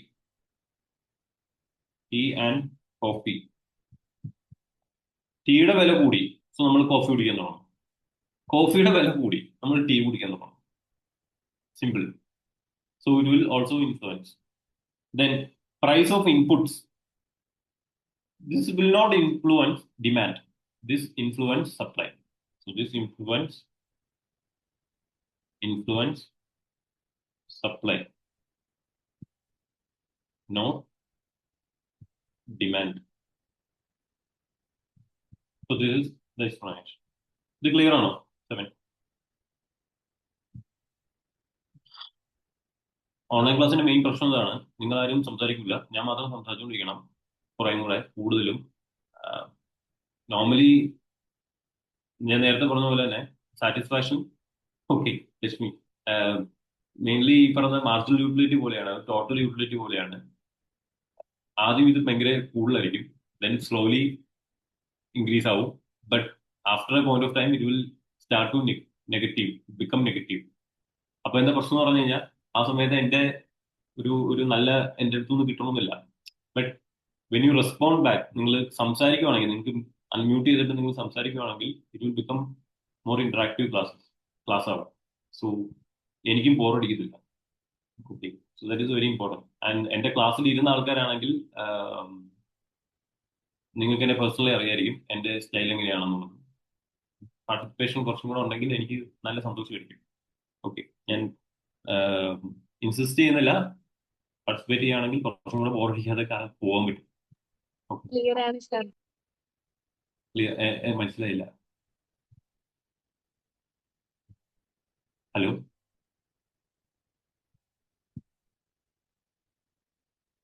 Okay. Then, okay. Normally there will not be a shift. Normally there will not be a shift in demand curve. When? Okay. ഇത് കുറച്ചും കൂടെ നമ്മൾ demand curve ആണ്, നമ്മൾ നേരത്തെ പഠിച്ച കാര്യം തന്നെയാണ്. നമ്മൾ അതിനെ കുറച്ചും കൂടെ എക്സ്പ്ലെയിൻ ചെയ്യുന്നുള്ളൂ. ഡിമാൻഡ് കർവ് എന്ന് പറഞ്ഞാൽ ഇതാണ് അല്ലേ, നമ്മൾ നേരത്തെ പഠിച്ച ഡിമാൻഡ് കർവ് ഇതാണ്. ഇപ്പൊ നമ്മളിവിടെ പറഞ്ഞൊരു കാര്യം എന്താണ്? ഇതാണ് നോർമൽ പ്രൈസ് എന്ന് പറയുന്നത്, ഇത് നോർമൽ ക്വാണ്ടിറ്റി. പ്രൈസ് ഇത് നോർമൽ ക്വാണ്ടിറ്റി. ക്ലിയർ അല്ലേ? അഗെയിൻ നമ്മൾ പറയുന്നത് എന്താണ്? പ്രൈസ് കൂടുമ്പം ഡിമാൻഡ് കുറഞ്ഞു. ഓക്കെ, ദെൻ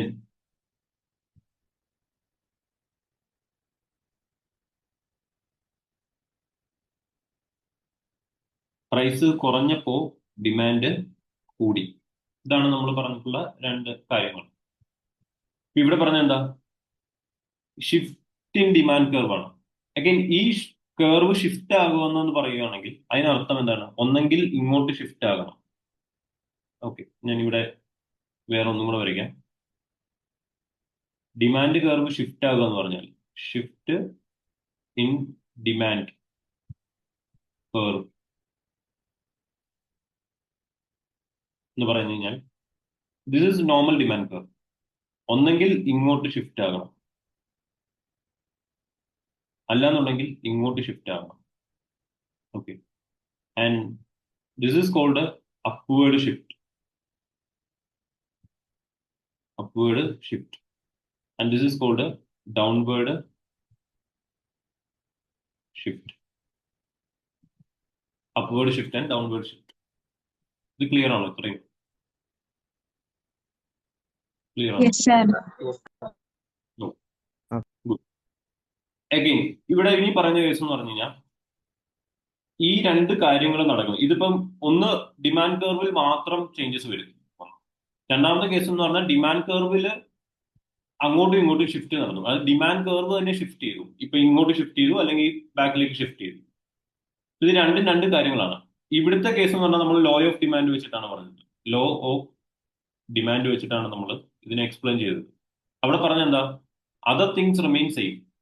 അതായത് ഇൻകം ആകാം, പോപ്പുലേഷൻ ആകാം, ടെക്നോളജി ആകാം, ഡെമോൺസ്ട്രേഷൻ എഫക്റ്റ് ആകാം. So what ever it is. Demonstration effect എന്ന് പറഞ്ഞാൽ എന്താ? ഇപ്പൊ ഫോർ എക്സാമ്പിൾ അഭിനവ് ഒരു സാധനം ഐഫോൺ വാങ്ങിച്ചു.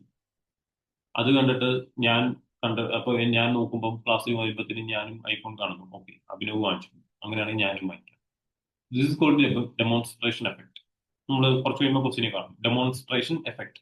ഒരാൾ വാങ്ങിച്ചു കഴിഞ്ഞാൽ, അല്ലെങ്കിൽ ഒരു കൺസ്യൂമർ വാങ്ങിച്ചു കഴിയുമ്പോൾ അത് വേറൊരാൾക്ക് തോന്നുന്നു ഇത് ഞാൻ കൂടെ വാങ്ങിച്ചാലും എന്ന് വിചാരിച്ചിട്ട് നമ്മൾ പിന്നെയും ദാറ്റ് ഈസ് ഇപ്പോൾ. ഇങ്ങനെയുള്ള ഫാക്ടേഴ്സ് ഒന്നും ഇവിടെ അഫക്ട് ചെയ്യുന്നില്ല ഈ കേസിൽ. ഇവിടെ ഓൺലി എന്താണ്?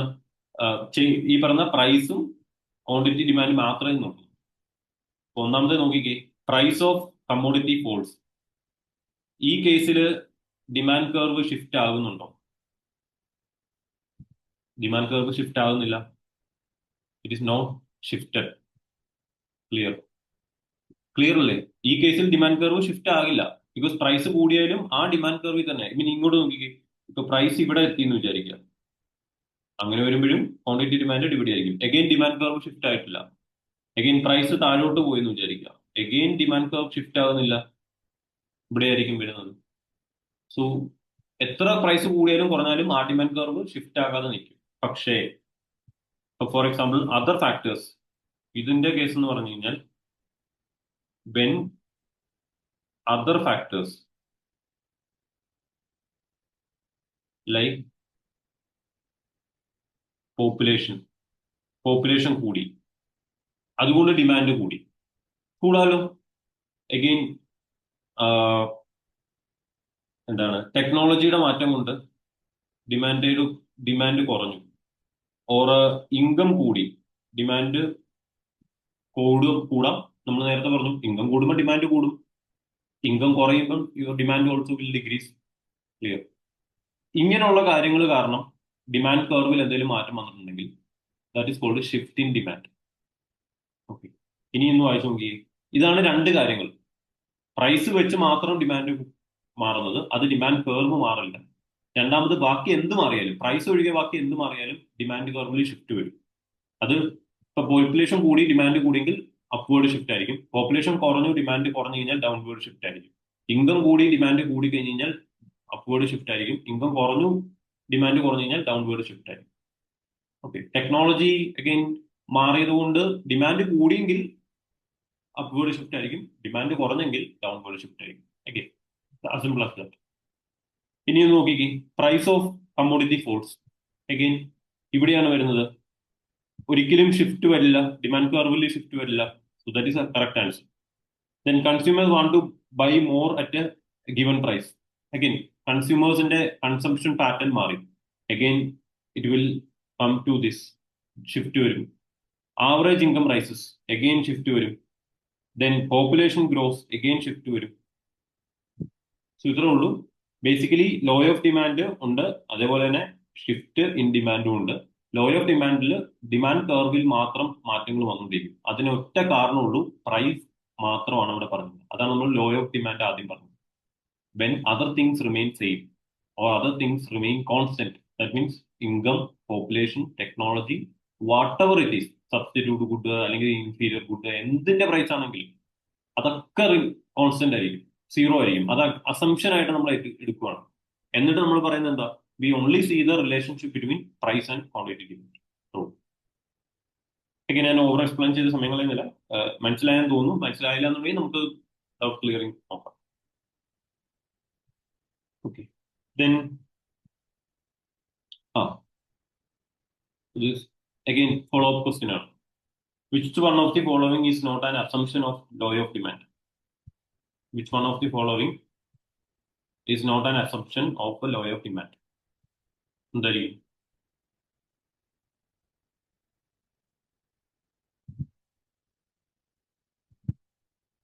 There are no changes in taste and preference.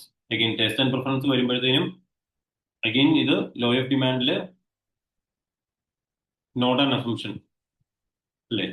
Then consumers are affected by demonstration effect. Law of demand വരുന്നതാണോ? Law of demand വരുന്നതാണോ? Law of demand പറയുന്നത് എന്താ? Other things remain same അല്ലെ? Other things remain same. Again, other things remain constant. Constant എന്നാണ് പറയുന്നത് അല്ലെ? പ്രൈസും quantity demand മാത്രമാണ് ഇവിടെ നമ്മൾ കൺസിഡർ ചെയ്യുന്നത്. നമ്മൾ നേരത്തെ പറഞ്ഞത്. അപ്പൊ ഇവിടെ നോക്കിക്കേ, yes, then income of consumers remain constant. Yes, then there are no changes in price of substitute goods. Yes, പക്ഷേ consumers are affected by demonstration effect എന്ന് പറഞ്ഞു കഴിഞ്ഞാൽ again it is not correct. ഇനി ഇവിടെ ചോദിച്ചിരിക്കുന്നത് എന്താ? നോട്ടാണ് ചോദിച്ചിരിക്കുന്നത്. So this is the answer. Then, which one of the following may lead to movement along the demand curve of commodity? Again, same question.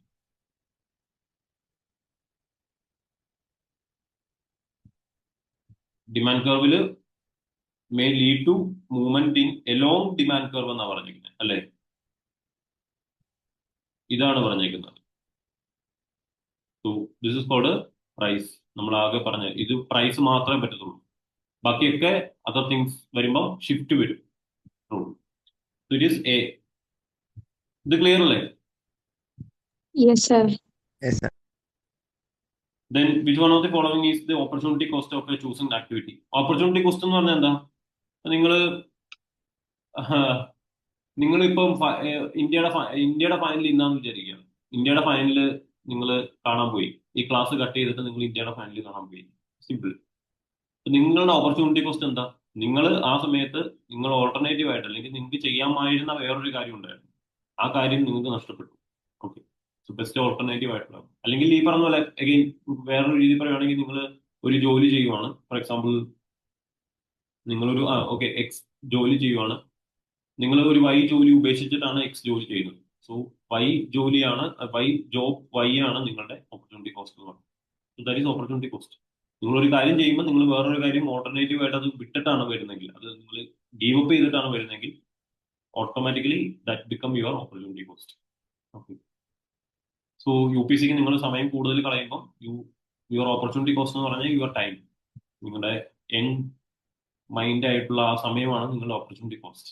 Because you invested more on you P C exam. Then your opportunity cost is your family get together, അങ്ങനെയുള്ള കാര്യങ്ങളൊക്കെ your opportunity cost. അതൊക്കെ. So it is D value of next best alternative that is given up. Okay, then out of pocket cost ഒന്നും അല്ല ഈ പറഞ്ഞ പോലെ. Again value of all opportunities forgone, അതൊന്നുമല്ല. Next best alternative ഏതാണോ നിങ്ങൾ give up ചെയ്തേക്കുന്നത്, അതാണ് it become your opportunity cost.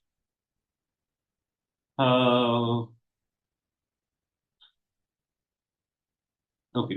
ഈ സപ്ലൈ കർവും ഡിമാൻഡ് കർവും നമുക്കൊന്ന് വിട്ടുപിടിക്കാം. അത് കുറച്ച് മടി. നമുക്ക് നിങ്ങൾ ആ പേജ് ക്വസ്റ്റ്യൻ നമ്പർ നോർത്ത് വെച്ചോണേ. എത്ര എഴുന്നതാ? 12 അല്ലേ?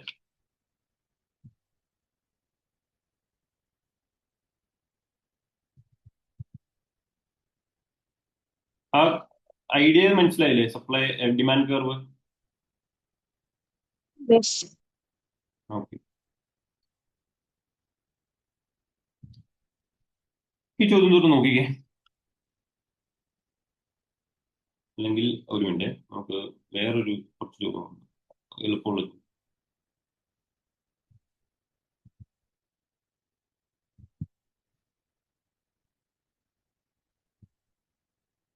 ആ ഇവിടെ തൊട്ട് നമുക്കൊന്ന് തീർത്തിട്ട് വരാം. The largest contributor in India's national income. ഏതാണ് largest contributor of Indian national income? tertiary treasury sector. Good. Again നമുക്ക് പറയാൻ പറ്റുന്നത് എങ്ങനെയാണ്? നമുക്കുള്ള സെക്ടേഴ്സ് എന്ന് പറഞ്ഞു കഴിഞ്ഞാൽ അഗ്രികൾച്ചർ സെക്ടർ ഉണ്ട്, then industry, industry, then service sector അല്ലേ? So it is called primary sector, this secondary sector, then tertiary sector. Then ഇതെല്ലാം കൂടിയാണ് നമ്മൾ എന്ത് ചെയ്യുന്നത്? ഈ പറയുന്ന ജി ഡി പിയിലേക്ക് കോൺട്രിബ്യൂട്ട് ചെയ്യുന്നത്. G D P. So what is G D P? Gross domestic product അല്ലേ? ഗ്രോസ് ഡൊമസ്റ്റിക് പ്രൊഡക്റ്റ് അതെന്ന് വെച്ച് കഴിഞ്ഞാൽ market value of all final goods and services produced within A country during A year. ഇവിടെ 2-3 കാര്യങ്ങളുണ്ട്. Market value of all final goods produced within A country's territory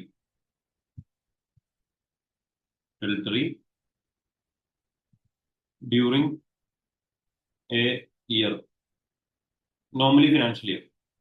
So it is market value, final goods within a territory during a year. These are all the important points. Okay. So market value എന്ന് പറഞ്ഞാൽ എന്താ? What is market value? Factory എന്ന് പറയുമ്പം നമുക്ക് factory cost ഉണ്ട് അല്ലേ? Factory cost, that means your gross cost വരും. Okay. Or factory cost,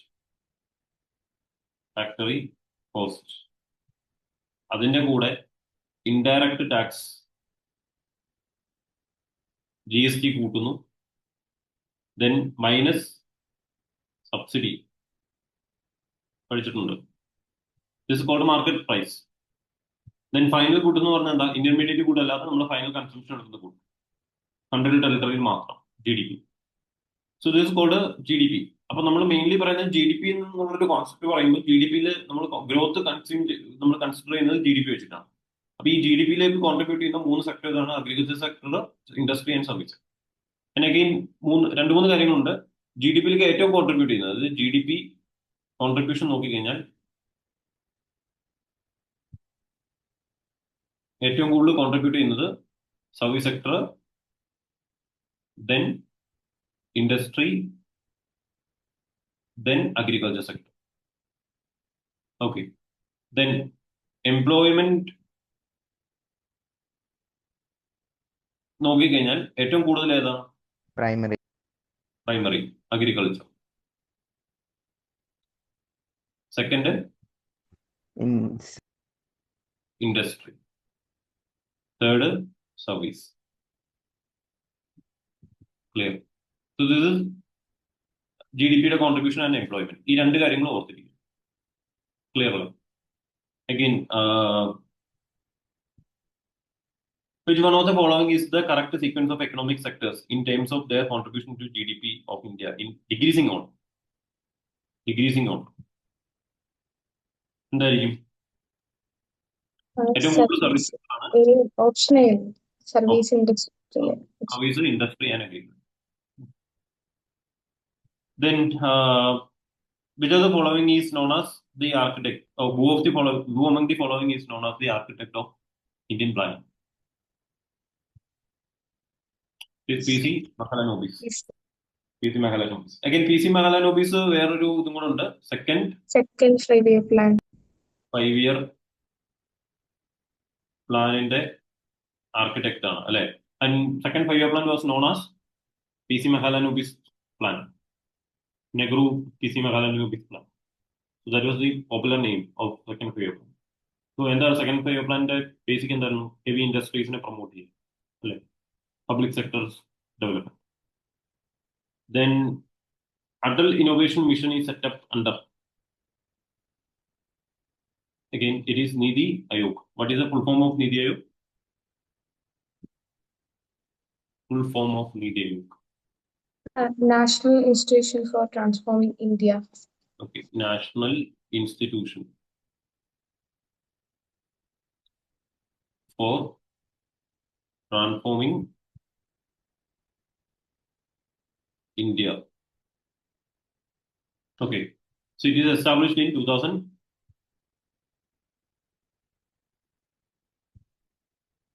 2015. 2015. Again, replaced ആരാണ്? Replaced planning commission. Planning Commission. Yes, replaced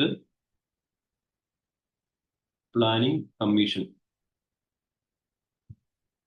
Planning Commission നിലവിൽ വന്നതെന്നാണ് 1950. 1950. എന്താ അബോളിഷ് ചെയ്തത്? 2000. 2017. 2017. No, Planning Commission was abolished in 2014.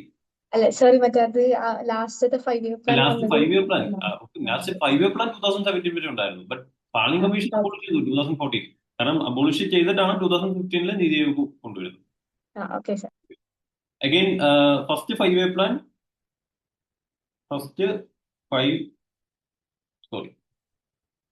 5-year plan start ചെയ്യുന്നത് എന്നാണ്? 1951 to 56. 56. Again, last 5-year plan 1956. Last 5-year plan 2012 to 2017. 2012 to 2017. Okay. ഈ year ഒക്കെ ഒന്ന് just ഓർത്തിരിക്കാം. NITI Aayog വന്നത്. Again GST വന്നത്, GST വരുന്നത് എപ്പോഴാണ്?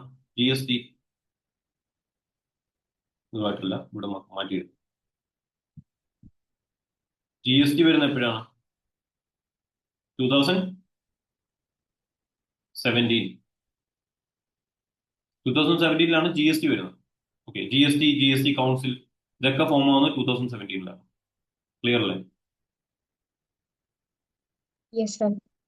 Okay, So sir. what is the full form of GST? Goods and Services Tax. Again, Atal Innovation Mission എന്ന് പറഞ്ഞു കഴിഞ്ഞാൽ it is part of their competitive federalism.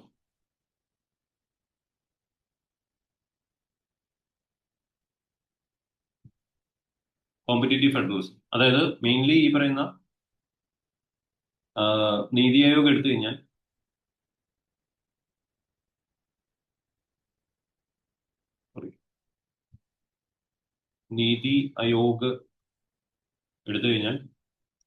രണ്ട് പ്രിൻസിപ്പിൾസ് ആണ് അവിടെ ഉള്ളത്. 2 പ്രിൻസിപ്പിൾസ്, മെയിൻ പ്രിൻസിപ്പിൾസ് ആണ്. ഒന്ന് കോഓപ്പറേറ്റീവ് ഫെഡറലിസം.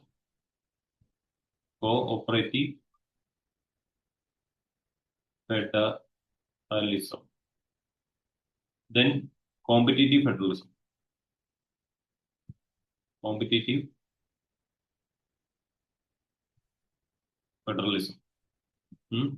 കോഓപ്പറേറ്റീവ് ഫെഡറലിസം എന്ന് പറഞ്ഞാൽ എന്താ?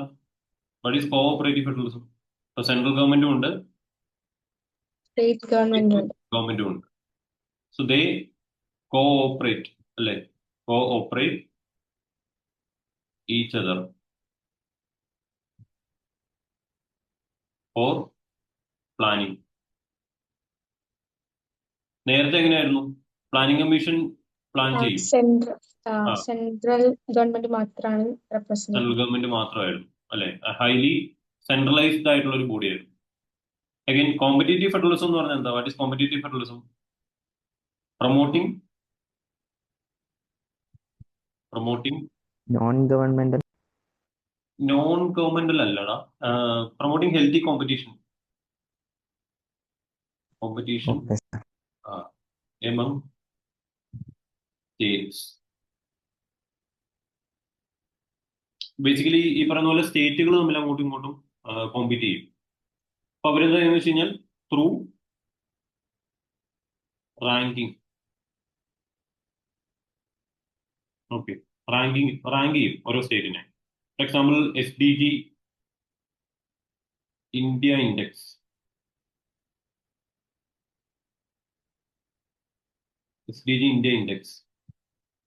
ഇത് വെച്ചിട്ട് ഇന്ത്യയിലുള്ള സ്റ്റേറ്റുകളെ റാങ്ക് ചെയ്യും. നമ്മൾ ഇതിനകത്തൊക്കെ കേരളം ഫസ്റ്റ് റാങ്ക് വരാറുണ്ട്. അതേപോലെയുള്ള ഒരു സാധനമാണ് ഈ പറയുന്ന അടൽ ഇന്നോവേഷൻ മിഷൻ എന്ന് പറയുന്നത്. ഈസ് ഓൾസോ സെറ്റപ്പ് ബൈ ഈ പറയുന്ന പോലെ NITI Aayog four improving the competitive spirit among different States. അത്രയും കാര്യങ്ങളാണ് ഓർത്തിരിക്കേണ്ടത്. ബാക്കിയൊന്നുമില്ല. നീതി ആയോഗാണ് ഓർത്തിരിക്കുക. Then consider the following statements regarding Niti Aayog. It is a statutory body. It has a governing council comprising chief ministers, governor of union territories, union ministers. Its advisors are binding on the government. Cabinet secretary will be the CEO of Niti Aayog. ഏതൊക്കെയാണ് correct? Statutory body ആണോ? What is statutory body? ഒരു കൂട്ടം ആൾക്കാർ. No, statutory body ഇപ്പൊ നമുക്ക് constitution അല്ല, നമുക്ക് മൊത്തം ബോഡീസ് എടുത്തു കഴിഞ്ഞാൽ ഇൻസ്റ്റിറ്റ്യൂഷൻസ് എടുത്തു കഴിഞ്ഞാൽ നമുക്ക് 3 ടൈപ്പ് ഓഫ് ഇൻസ്റ്റിറ്റ്യൂഷൻസ് ഉണ്ട്. ഒന്ന് കോൺസ്റ്റിറ്റ്യൂഷണൽ ബോഡീസ് ഉണ്ട്.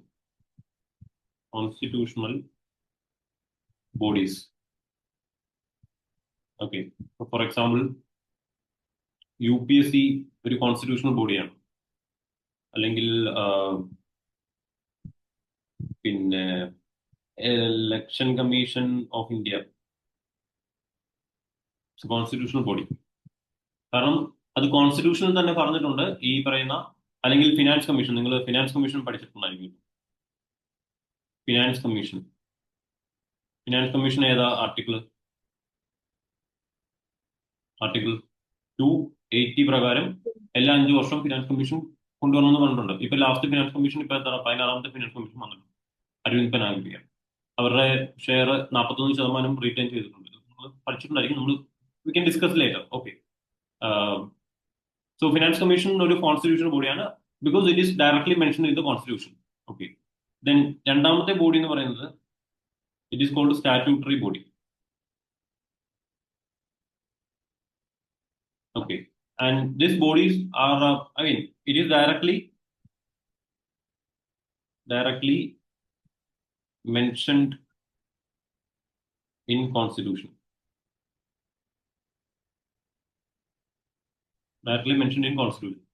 Then it is created through Act of Parliament.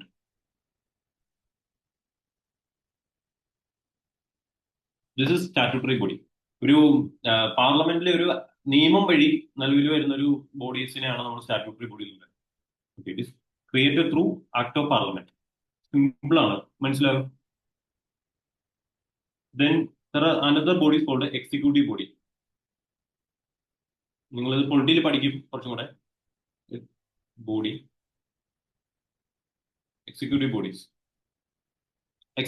എന്ന് പറഞ്ഞു കഴിഞ്ഞാൽ ബോഡി എന്ന് പറയുന്നില്ല, നമ്മൾ ബോഡീസ് എന്ന് പറയുള്ളൂ. ഓക്കെ, എക്സിക്യൂട്ടീവ് ബോഡീസ് എന്ന് പറഞ്ഞു കഴിഞ്ഞാൽ it is created through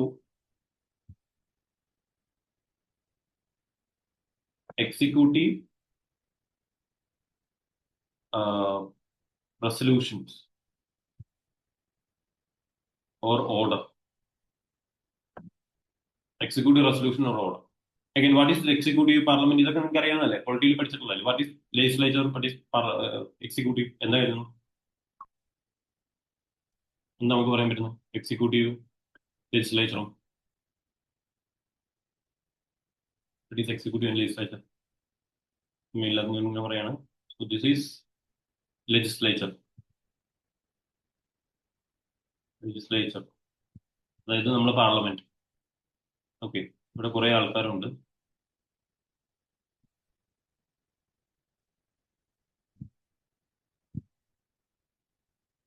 okay, ഇവരെയാണ് നമ്മൾ എം പിമാരെന്ന് വിളിക്കുന്നത്. ഓക്കെ, ഇങ്ങനെയുള്ള കുറച്ച് എം പിമാർ. ഇയാള് നമ്മൾ PM, പ്രൈം മിനിസ്റ്റർ, പുള്ളി കുറച്ച് പേരെ തിരഞ്ഞെടുക്കും.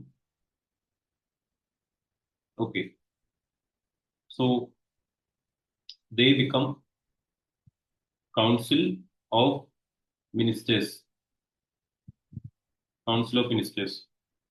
Okay, so they are become executives. Okay, basically എന്താ, ഇവര് നിയമം ഉണ്ടാക്കും. make laws. They are implementing laws. Okay, so basically ഇവരുണ്ടാക്കുന്ന ബോഡീസ് ആണ് സ്റ്റാറ്റ്യൂട്ടറി ബോഡി.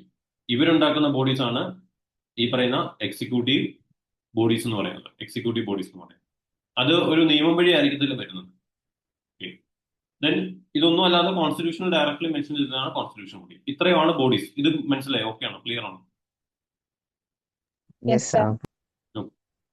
ഇനി നീതി ആയോഗ് എന്ന് പറയുന്നത് ഇറ്റ് ഇസ് ഒരു നിയമം ഇല്ല. അതിന് പകരം ഇപ്പൊ നീതി ആയോഗ് ആക്ട് എന്ന് പറഞ്ഞ ഒരു ആക്ട് നമുക്കില്ല.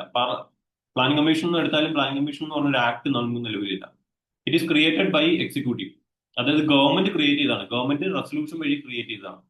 So it is not a statutory body, it is an executive body. ഇതൊരു കോൺസ്റ്റിറ്റ്യൂഷൻ ബോഡിയോ അല്ല, because it is not directly mention in constitution. പക്ഷെ ഫിനാൻസ് കമ്മീഷൻ നോക്കി കഴിഞ്ഞാൽ it directly mention in constitution. It become constitution body. Article ഉണ്ട്, 280 എന്നുള്ള ഒരു article ഉണ്ട്. അത് കോൺസ്റ്റിറ്റ്യൂഷൻ ബോഡിയായി. Again it was A governing council.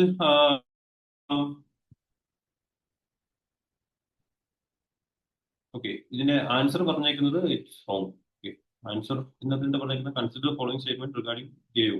It is statutory body, not a statutory body. ഇവിടെ ആൻസർ പറഞ്ഞേക്കുന്നത് തെറ്റാണ്. ഇവിടെ നെയ്തർ എന്ന് കൊടുത്തിട്ടുണ്ട് constitution body. Okay, it has a governing council comprising chief minister, governors of union territories, union minister. That is correct.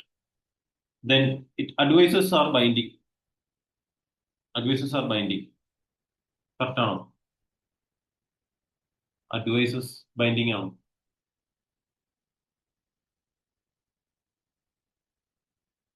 Government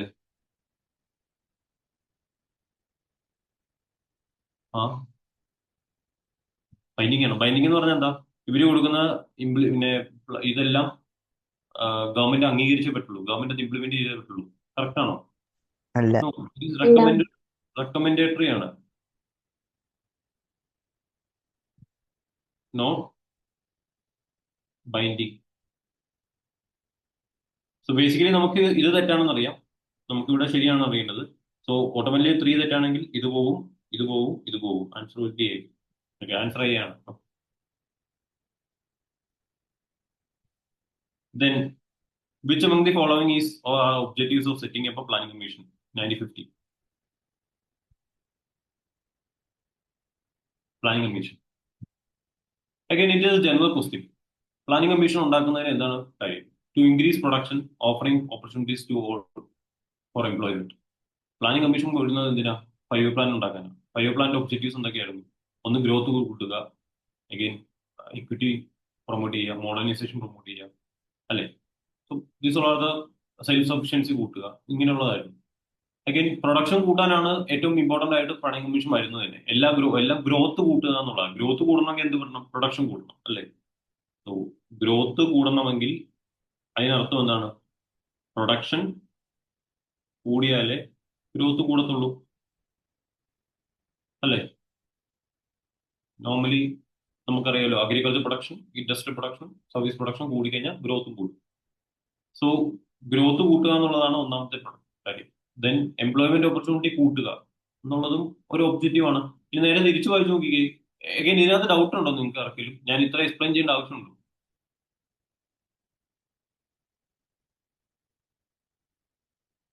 ഇല്ല sir.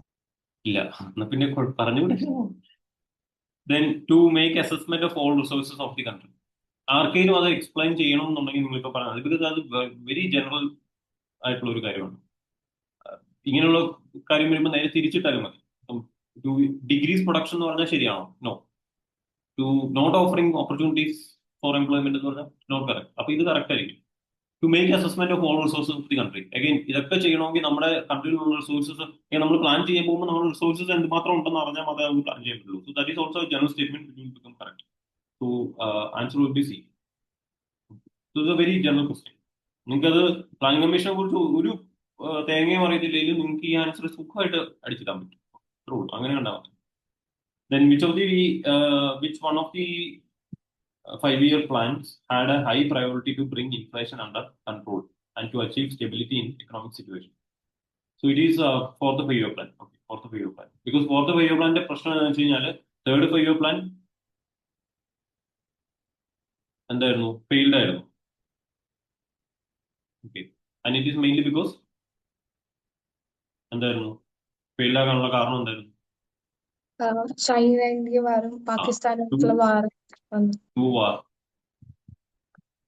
Okay, ഇപ്പൊ നമുക്ക് എന്താ പ്രശ്നം? നമ്മുടെ ഇപ്പോഴത്തെ പ്രശ്നം എന്താ? ഇന്ത്യ അല്ലെ, sorry, US Iran issue, US Iran war നടക്കണം അല്ലെ? അപ്പൊ നമുക്ക് ഇപ്പൊ എന്ത് പറ്റി? പെട്രോളിന്റെ പ്രൈസ് ഭയങ്കരമായിട്ട് കൂടി. LPG കിട്ടാനില്ല. LPGയുടെ വില കൂടി അല്ലേ? സാധനങ്ങളുടെ വില കൂടി. പിന്നെ ഞങ്ങൾ ഫുഡ് കഴിക്കാൻ പോയപ്പോൾ ബിരിയാണിയുടെ വിലയും കൂടി. കാരണം എന്താ? LPGയുടെ വില കൂടി. LPG കിട്ടാനില്ല, സപ്ലൈ കുറവാണ്. സോ പ്രൈസ് കൂടും. അപ്പൊ ബിരിയാണിയുടെ വിലയും ഓട്ടോമാറ്റിക്കലി. വാരങ്ങളിൽ ഞങ്ങൾ ബിരിയാണി കഴിക്കാൻ പോയിരുന്നു ഉച്ചയ്ക്ക്. അപ്പോൾ നോർമലി അവിടെ 275 രൂപയാണ് ഒരു ബിരിയാണിയുടെ വില. ഇന്ന് അതേ ബിരിയാണിക്ക് അവർ 310 രൂപയാണ് വാങ്ങിച്ചത്. സോ ഓട്ടോമാറ്റിക്കലി സാധനങ്ങളുടെ വില കൂടും, ഇൻഫ്ലേഷൻ വരും. സോ തേർഡ് 5-year പ്ലാന്റെ സമയത്ത് വാർ സംഭവിച്ചപ്പോൾ, നോർമലി വാർ സംഭവിക്കുമ്പോൾ നമ്മളുടെ മൊത്തം എക്സ്പെൻഡിച്ചർ, ഗവൺമെന്റിന്റെ എക്സ്പെൻഡിച്ചർ മൊത്തം വാറിലേക്ക് ഇടും. അപ്പൊ ബാക്കിയുള്ളവർക്ക് നമുക്ക് ഇടാൻ പറ്റില്ല. സോ നോർമലി സാധനങ്ങളുടെ വില ഓട്ടോമാറ്റിക്കലി, സോ ഇൻഫ്ലേഷൻ കൺട്രോൾ ഭയങ്കരമായിട്ട് കൂട്ടി.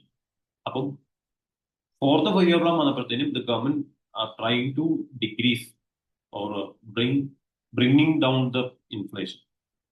That was a major plan. And also achieving stability in economic situation. Because third 5-year പ്ലാനിൽ ആ സ്റ്റെബിലിറ്റി പോയി, മൊത്തത്തോടുകൂടി സ്റ്റെബിലിറ്റി പോയി, ഗ്രോത്ത് മൊത്തത്തോടുകൂടി പോയി. So that they wanted to regain the stability of the economy. So അതായിരുന്നു fourth 5-year plan. So that was the objective. Then which one of the following is the objective of 12th 5-year plan? 12th 5-year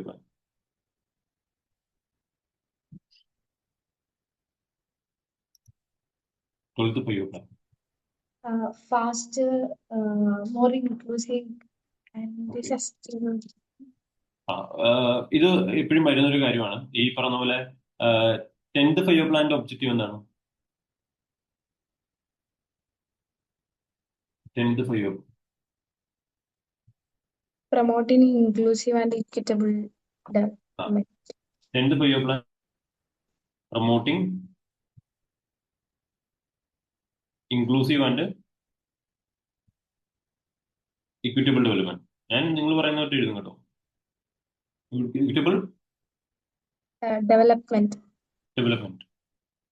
Okay. 11th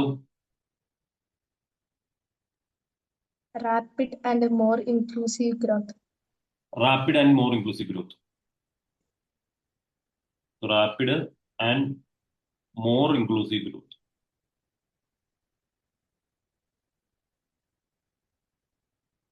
Then 12th law. Faster, more inclusive and sustainable growth. Sustainable growth. ഇവിടെ നോക്കിക്കേ. So they included ഈ പറഞ്ഞ 10th 5-year plan ആയപ്പോഴത്തേനും they included inclusive growth. Okay, then അത് കഴിഞ്ഞിട്ട് അവർ പറഞ്ഞു okay inclusive growth വേണം, but it should be rapid, should be more അല്ലെ? കുറച്ചും കൂടെ കൂടുതൽ വേണം, എന്നാൽ ഭയങ്കര പെട്ടെന്ന് വേണം. നമുക്ക് അത്രയും സമയമൊന്നുമില്ല. ബിക്കോസ് 2007 ഈ പറയുന്ന 11th 5-year പ്ലാൻ സ്റ്റാർട്ട് ചെയ്യുന്നത്. 11th 5-year പ്ലാൻ 2007 സ്റ്റാർട്ട് ചെയ്തിട്ട് 2012 വരെ ആയിരുന്നു. അഗൈൻ 2007 മുന്നേ തന്നെ നമുക്ക് എക്കണോമിക് ക്രൈസിസ് ഉണ്ട്. 2008 ആയപ്പോഴത്തേന് എക്കണോമിക് ക്രൈസിസ് കൂടി. 2008 എക്കണോമിക് ക്രൈസിസ് കാണും. സോ കുറച്ചും കൂടെ റാപ്പിഡ് ആയിട്ടുള്ള ഒരു ഫോക്കസ് ആയിരുന്നു നമുക്ക് ആ സമയം. ദെൻ 12th 5-year പ്ലാൻ വന്നപ്പോഴത്തേനും we shifted to again we need a faster growth but we need a sustainable growth. Because ആ സമയത്ത് സസ്റ്റൈനബിൾ ഡെവലപ്മെന്റ് ഗോൾ എന്നുള്ള ഒരു കോൺസെപ്റ്റ് നമ്മൾ എന്ത് ചെയ്തു, ലോകം മുഴുവൻ കൊടുക്കുന്നു. ബട്ട് ഈ സസ്റ്റൈനബിൾ എത്ര ഗോളുണ്ട്? എത്ര ഗോളുണ്ട്? സസ്റ്റൈനബിൾ ഡെവലപ്മെന്റ് കൊണ്ട് ആരാണ്? UN ആണ് സസ്റ്റൈനബിൾ ഡെവലപ്മെന്റ് ഗോൾ കൊണ്ടുവരുന്നത്. എത്ര ഗോൾസ് ഉണ്ട്? 17 ഗോൾസ് ഉണ്ട് അല്ലേ? 17 ഗോൾസ് ഉണ്ട്. 17 ഗോൾസ് സസ്റ്റൈനബിൾ ഡെവലപ്മെന്റ് ഗോൾസ്. അപ്പൊ അത് അലൈൻ ചെയ്യാനാണ് നമ്മൾ കുറച്ചും കൂടെ ഈ പറയുന്ന 12th 5-year പ്ലാൻ. അഗൈൻ എപ്പോഴും ഓർത്തോണം, ഈ പറയുന്ന 5-year പ്ലാൻ വരുമ്പോഴത്തേനും ഈ പറയുന്ന 3 5-year പ്ലാനും അവരെപ്പോഴും എന്ത് ചെയ്യും, ചോദിക്കും, അതിന്റെ ഒബ്ജക്റ്റീവ്സ് ചോദിക്കും.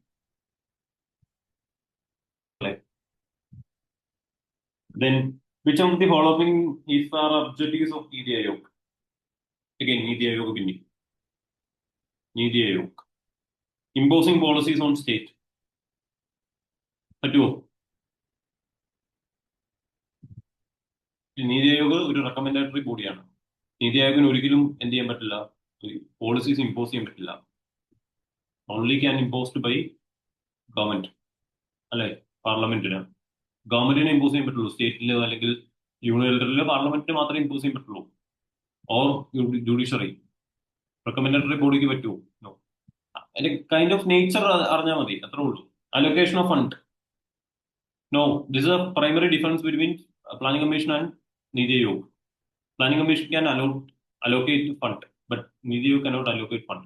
ബിക്കോസ് നീതി ആയോഗിനെ നമ്മൾ പറയുന്നത് ഇത്രേ ഉള്ളൂ, it is a think tank. Think tank എന്ന് പറഞ്ഞാൽ എന്താ? ബുദ്ധിയുള്ള കുറച്ച് ആൾക്കാർ, കുറച്ചും കൂടെ എക്സ്പെർട്ടൈസ് ആയിട്ടുള്ള കുറച്ച് ആൾക്കാർ ഒരുമിച്ച് വന്നിട്ട് അവിടെ ഇരിക്കുകയാണ്. So they provide recommendations and they provide value additions to the government authorities, government ministers, government to take a more good decisions. So government decisions നല്ല രീതിയിൽ എടുക്കണം. സോ അവർക്ക് വേണ്ടിയിട്ടുള്ള ഇൻപുട്ട് കൊടുക്കുക എന്നുള്ളതാണ് the primary duty of NITI Aayog. So it is called think tank. Okay. So അതുകൊണ്ട് impose ചെയ്യുക, allocate ചെയ്യുക, അങ്ങനെയുള്ള പരിപാടികളൊന്നും ഇവർക്കില്ല. Then design strategies, long time policies, programme, framework, that align with ഈ പറയുന്ന ഒരു തിങ്ക് ടാങ്കിന്റെ പരിപാടിയായിട്ട് വരുന്നു. സോ ഇറ്റ് ഈസ്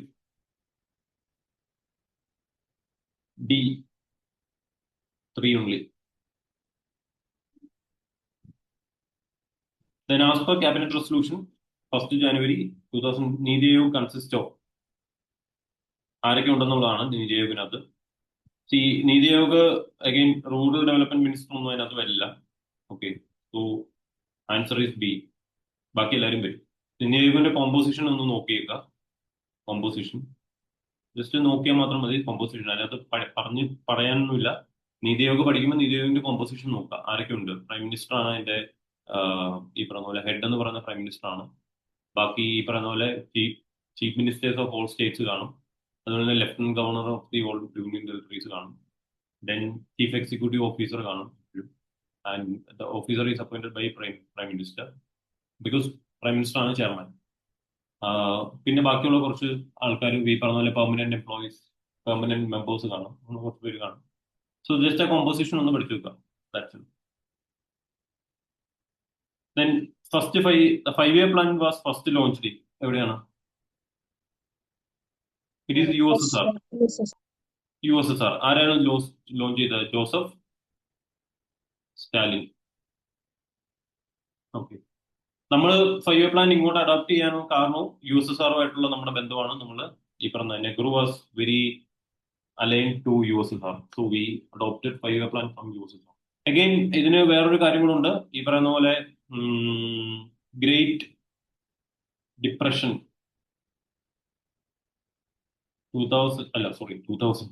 1929 ഇതറിയോ? Great Depression 1929. So what is the significance of Great Depression 1929? നമുക്ക് 3 എക്കണോമിക് സിസ്റ്റംസ് ആണുള്ളത് അല്ലേ?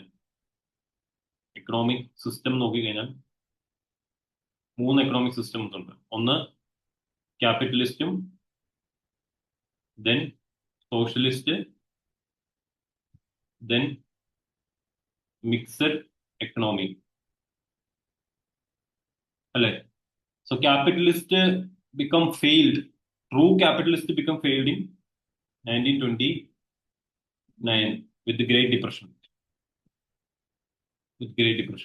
അപ്പോഴാണ് ക്യാപിറ്റലിസ്റ്റ് സിസ്റ്റത്തിന്റെ വക്താവ് ആരായിരുന്നു? തിങ്കർ ആരായിരുന്നു? ഇറ്റ് ഈസ് ആദം സ്മിത്ത് അല്ലെ? ദെൻ ഇത് ഫെയിൽഡ് ആയപ്പോഴത്തേനും another thinker came, John Maynard Keynes. പുള്ളിക്കാരൻ സജസ്റ്റ് ചെയ്താണ് മിക്സഡ് എക്കണോമി എന്നുള്ളൊരു കോൺസെപ്റ്റ്. ഓക്കെ, മിക്സഡ് എക്കണോമി എന്നുള്ളൊരു കോൺസെപ്റ്റ്. അവിടെ പറയുന്നത് എന്താണെന്ന് വെച്ചാൽ മെയിൻലി ഈ പറയുന്ന പോലെ പബ്ലിക് സെക്ടറും പ്രൈവറ്റ് സെക്ടറും വേണം എന്നുള്ളതാണ്. അഗെയിൻ ഗവൺമെന്റിന്റെ കൺട്രോൾ ഉണ്ടായിരിക്കണം എന്നുള്ളതാണ് പറയുന്നത്. അഗെയിൻ ഇതിനൊക്കെ ഉള്ള കോൺട്രസ്റ്റ് USSR വരുന്ന കോൺട്രസ്റ്റ് എന്ന് പറഞ്ഞു കഴിഞ്ഞാൽ ഈ 1929 ഗ്രേറ്റ് ഡിപ്രഷൻ വന്നപ്പം എല്ലാ കൺട്രീനെയും ബാധിച്ചു, ഇൻക്ലൂഡിങ് US. എല്ലാ കൺട്രീനെയും അത് ബാധിച്ചു, ബട്ട് എക്സെപ്റ്റ് USSR. USSRനെ അത് ബാധിച്ചില്ല, mainly because of their 5-year plan. So we adopted 5-year plan. അതാണ് നമ്മളുടെ ഒരു കഥ. സോ ജസ്റ്റ് ഓർത്തിരിക്കുക, ക്യാപിറ്റലിസ്റ്റ് സിസ്റ്റം ആദം സ്മിത്ത് 1929 അത് ഫെയിൽഡ് ആകുന്നു. അതിനുശേഷം ഈ പറയുന്ന പോലെ കെയ്ൻസ് സജസ്റ്റ് ചെയ്യുന്നതാണ് മിക്സഡ് എക്കണോമി എന്നുള്ള കോൺസെപ്റ്റ്. അതായത് ഗവൺമെന്റിന്റെ കൺട്രോൾ ഉറപ്പായിട്ടും എക്കണോമിയിൽ വേണമെന്ന് പറയുന്നു. അഗെയിൻ 1929 ഇത് ഈ പറഞ്ഞ ഡിപ്രഷൻ വന്നപ്പോൾ എല്ലാ കൺട്രീനെയും ബാധിച്ചു എക്സെപ്റ്റ് USSR.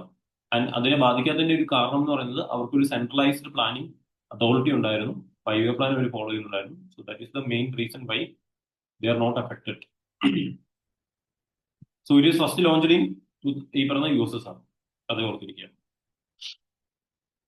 ഇവിടെ എഴുതിയിട്ടുണ്ട് Joseph Stalin. Then which one of the following economic model was followed in the first 5-year term? So what is model? Harrod-Domar model. Harrod-Domar. എന്താണ് Harrod-Domar model?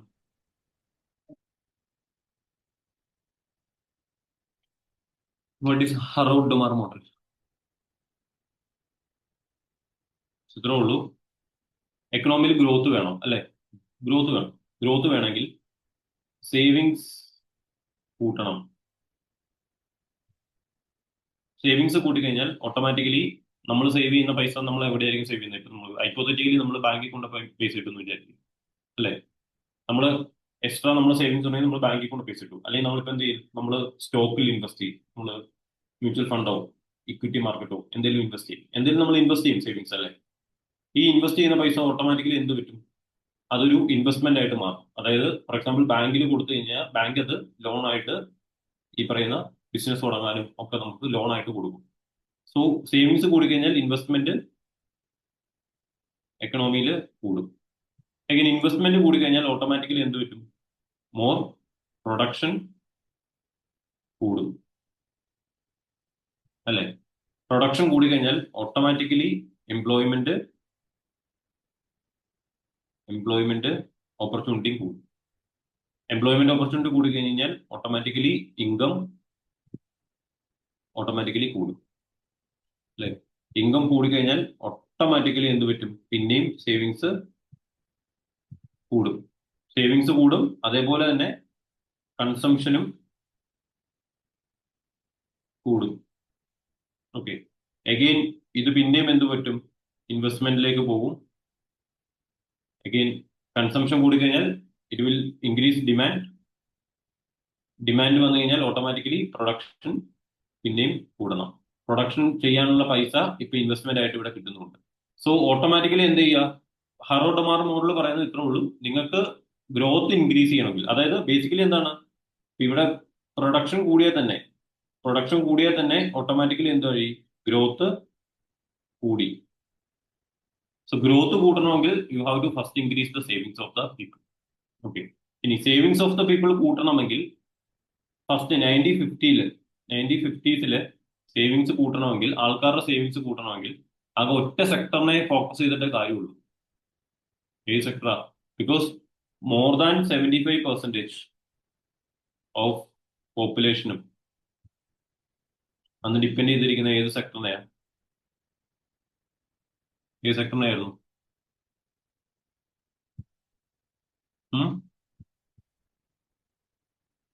ഞാനിത് വലിയ ചോദ്യമാണോ ചോദിച്ചത്? സിമ്പിൾ ചോദ്യമാണ്. ഏത് സെക്ടറിനായിരുന്നു അന്ന് മോർ ദാൻ 70% പോപ്പുലേഷനും ഡിപ്പെൻഡ് ചെയ്തിരിക്കുന്നത്? അഗ്രികൾച്ചർ. അഗ്രികൾച്ചർ സെക്ടർ അല്ലെ? Agriculture sector. സോ ഓട്ടോമാറ്റിക്കലി നമ്മൾ എന്ത് ചെയ്യണം? We need to focus first on agriculture. We need to focus on agriculture. So that is why first 5-year പ്ലാനിൽ എന്താണ്? Agriculture and allied activities that become priority. അല്ലെ? So that is the major thing. That is a explanation of Harrow-Damar model. Then plan allocation in agriculture and irrigation as percentage of total plan outlay was highest in, obviously plan allocation in agriculture and irrigation percentage ഭയങ്കര കൂടുതലായിരിക്കും first 5-year plan അല്ലേ? കാരണം that was the priority, that was the only priority. Then agriculture മാത്രമല്ല, agriculture കൂട്ടുമ്പം അതിന്റെ കൂടെ കൂട്ടേണ്ട വേറൊരു കാര്യമാണ് irrigation. കാരണം അഗ്രികൾച്ചർ ഇല്ലാതെ ഇറിഗേഷൻ ഇല്ലാതെ അഗ്രികൾച്ചർ പോസിബിൾ അല്ല. സോ നമ്മൾ എന്ത് ചെയ്തു? നമ്മൾ കൂടുതൽ ഡാമുകളൊക്കെ പണിതു. ഈ പറഞ്ഞ ഹിരാക്കുണ്ട് ഡാം, പിന്നെ വേറെ ഡാമുകൾ ഉണ്ടായിരുന്നു, 2-3 ഡാമുകൾ ഉണ്ടായിരുന്നല്ലോ. ഏതൊക്കെയായിരുന്നു? പെട്ടെന്ന് പോയി. ഹിരാക്കുണ്ട്, പിന്നെ ഏതായിരുന്നു?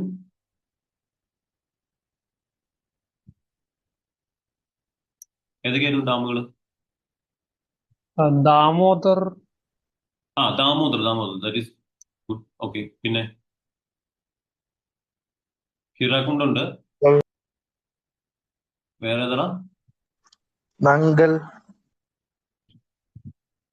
Sorry, Nangal dam. Nangal Dam. Yes. So these are the dams. So clearly, concept clearly.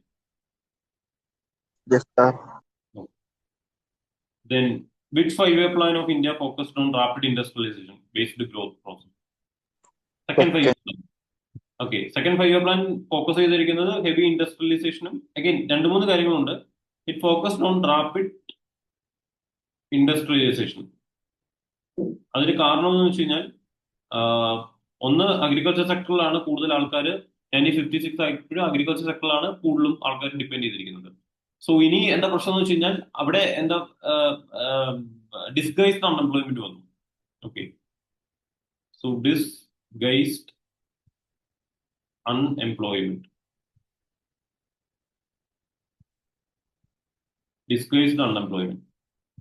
So what is disguised unemployment? Disguised unemployment എന്ന് പറഞ്ഞാൽ നമ്മൾ ഒരു പണി ചെയ്യുന്നിടത്ത് കുറെ പേരുണ്ട്. അപ്പൊ എന്താ പ്രശ്നം എന്ന് പറഞ്ഞു കഴിഞ്ഞാൽ നേരത്തെ പറഞ്ഞ മാർജിനൽ യൂട്ടിലിറ്റി കുറയുന്ന പോലെയാണ്. ആൾക്കാർ കൂടുന്തോറും അത് യൂട്ടിലിറ്റി കുറഞ്ഞുകൊണ്ടിരിക്കും. അതായത് നമ്മുടെ എഫിഷ്യൻസി കുറഞ്ഞുകൊണ്ടിരിക്കും. ഓക്കെ. ഒരാൾ ചെയ്യേണ്ട ജോലി ഒരാൾ ചെയ്ത് കഴിഞ്ഞാൽ എഫിഷ്യൻസി 100% ആയിരിക്കും, 100% ആയിരിക്കും. ബട്ട് ഒരാൾ ചെയ്യേണ്ട ജോലി ഒറ്റ കാര്യം 2 പേരുണ്ടെങ്കിൽ ഓട്ടോമാറ്റിക്കലി എന്ത് പറ്റും? എഫിഷ്യൻസി കുറയും. ഓക്കെ. 3 പേര് 10 പേരുണ്ടെങ്കിൽ എഫിഷ്യൻസി 0-ലേക്ക് എത്തും. സോ 1-ന് താഴെ ആയിരിക്കും, നെഗറ്റീവ് ആയിരിക്കും. So that is efficiency. അപ്പൊ ഇതാണ് ഡിസ്ഗൈസ്ഡ് അൺഎംപ്ലോയ്മെന്റ് എന്ന് പറയുന്നത്. സോ ഇവിടുന്ന് നമ്മൾ എന്ത് ചെയ്യണം? ആൾക്കാരെ മാറ്റിയിട്ട് അടുത്ത സെക്ടറിലേക്ക് കൊണ്ടുപോകണം. That is the primary need. സൗണ്ടാണ് 1956 പിന്നീട് എന്ത് ചെയ്തത്? Government now focused on industries. Again industries വരുമ്പോഴത്തേനും മേജർ ആയിട്ടുള്ള ഒരു കാര്യം ചോദിച്ചു കഴിഞ്ഞാൽ ഈ ഇൻഡസ്ട്രീസ് ആര് തുടങ്ങും എന്നുള്ളതാണ്. So who will start industries, who will invest in industries? So private സെക്ടറിന് ഇൻഡസ്ട്രീസ് കൊടുത്തു കഴിഞ്ഞാൽ അഗെയിൻ നമുക്ക് സ്വാതന്ത്ര്യം കിട്ടുന്നതിന് മുമ്പ് ഒരു private company, East India Company ഇവിടെ വന്നിട്ടാണല്ലോ ഇത്രയും പ്രശ്നം ഉണ്ടാക്കിയിട്ട് പോയത്. ഓക്കെ. അതുകൊണ്ട് government has that fear.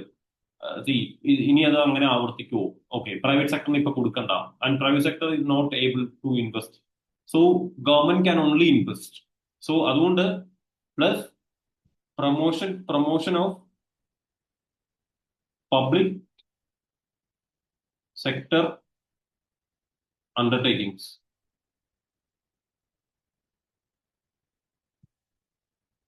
Public sector അണ്ടർടേക്കിങ്സിന് ഭയങ്കര ഇമ്പോർട്ടൻസ് കൊടുക്കും. ഓക്കെ, പബ്ലിക് സെക്ടർ അത് ഗവൺമെന്റിന് മാത്രമേ ഇൻവെസ്റ്റ് ചെയ്യാൻ പറ്റുള്ളൂ. So it is actually A start of socialist model from 5-year plan, from second 5-year plan. Then ഇത് എൻഡ് ചെയ്ത് എപ്പോഴാണ്? 1991 ആയപ്പോഴത്തേനും ഈ പരിപാടിയൊക്കെ എൻഡ് ചെയ്തു. 1991 LPG റിഫോം വന്നപ്പോഴത്തേനും എന്ത് ചെയ്തു? ഇത് എൻഡ് ആയി. ദെൻ നമ്മൾ ഗ്ലോബലൈസ് ചെയ്തു, പ്രൈവറ്റ് ആൾക്കാരെ കൊണ്ടുവന്നു, നമ്മൾ ലിബറലൈസ് ചെയ്തു, കാര്യങ്ങളെല്ലാം ചെയ്തു. സോ ദാറ്റ് ഈസ് ഇത് ക്ലിയർ അല്ലേ? ദെൻ ഈ ഫസ്റ്റ് 5-year പ്ലാൻ ഡ്രാഫ്റ്റ് ചെയ്തത് ആരാണ്? First 5-year plan it is K.N. Raj. K.N. Raj. Okay. Then Nehru-Magalha's strategy was implemented for first time. ഏതാണ്? It is second 5-year plan. Again, Nehru, it is also called Nehru-Magalha's plan. Then Garfield formula in India economy is associated with ഏതാണ്? Third 5-year plan. Gadgil ഫോർമുലയുണ്ട്, ഗാഡ്ഗിൽ യോജനയുണ്ട്. ഗാഡ്ഗിൽ യോജന. സോ ഗാഡ്ഗിൽ യോജന ഏത് 5-year plan ആണ്?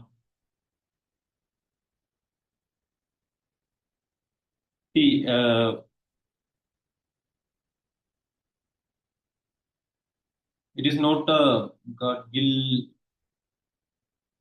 ഇത് actually തെറ്റാണ്. Gadgil Yojana third 5-year plan. Okay, third 5-year plan. Then Gadgil formula, Fourth 5-year plan link. Sorry, Fourth 5-year plan link. Gadgil formula is fourth 5-year plan. Okay, fourth 5-year plan. ഇത് clear ആയില്ലേ ഇപ്പം? Again Gadgil Yojana third 5-year plan എന്ന് പറഞ്ഞു കഴിഞ്ഞാൽ DR Gadgil എന്ന് പറഞ്ഞിട്ടുള്ള ആളാണ് അതിന്റെ അന്നത്തെ chairman, planning commission chairman. That is why it is known Gadgil Yojana. Nothing important other than just ഓർത്തിരിക്കുക. ബട്ട് ഗാഡ്ഗിൽ ഫോർമുല എന്ന് പറഞ്ഞു കഴിഞ്ഞാൽ ഈ ഫോർത്ത് 5-year പ്ലാൻ ആയപ്പോഴത്തേനും ഗാഡ്ഗിൽ ഫോർമുല അനുസരിച്ച് സ്പെഷ്യൽ കാറ്റഗറി സ്റ്റേറ്റ്സ് ആയിട്ട് കുറെ സ്റ്റേറ്റ്സിനെ നിയമിച്ചു. ഓക്കെ, കണ്ടു. സോ അതിന്റെ മേജർ ആയിട്ടുള്ള ഒബ്ജക്റ്റീവ്സ്, അതിന്റെ ക്രൈറ്റീരിയ എന്ന് പറഞ്ഞാൽ പോപ്പുലേഷൻ, ഇൻകം ഡിസ്റ്റൻസ്, അവിടുത്തെ forest, these all are the income criteria. Okay, strategic ലൊക്കേഷനിലാണോ, ഏതെങ്കിലും സ്ട്രാറ്റജിക് ലൊക്കേഷൻ ആണല്ലോ, ജമ്മു കാശ്മീർ അല്ലെങ്കിൽ ഏതെങ്കിലും കൺട്രി ആയിട്ട് ബോർഡർ വരുന്നുണ്ടോ. So these all are the strategic priorities അല്ലെങ്കിൽ ക്രൈറ്റീരിയ.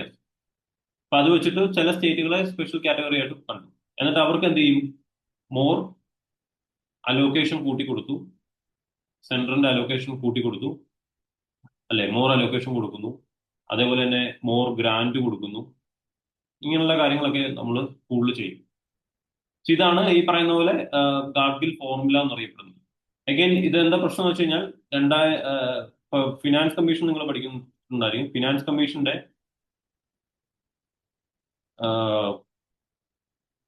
14th ഫിനാൻസ് കമ്മീഷൻ വന്നപ്പോഴത്തേനും 14th ഫിനാൻസ് കമ്മീഷൻ വന്നപ്പോഴത്തേനും നേരത്തെ അത് 32% ഉണ്ടായിരുന്ന ഷെയർ അവര് 42% ആക്കി കൊടുത്തു.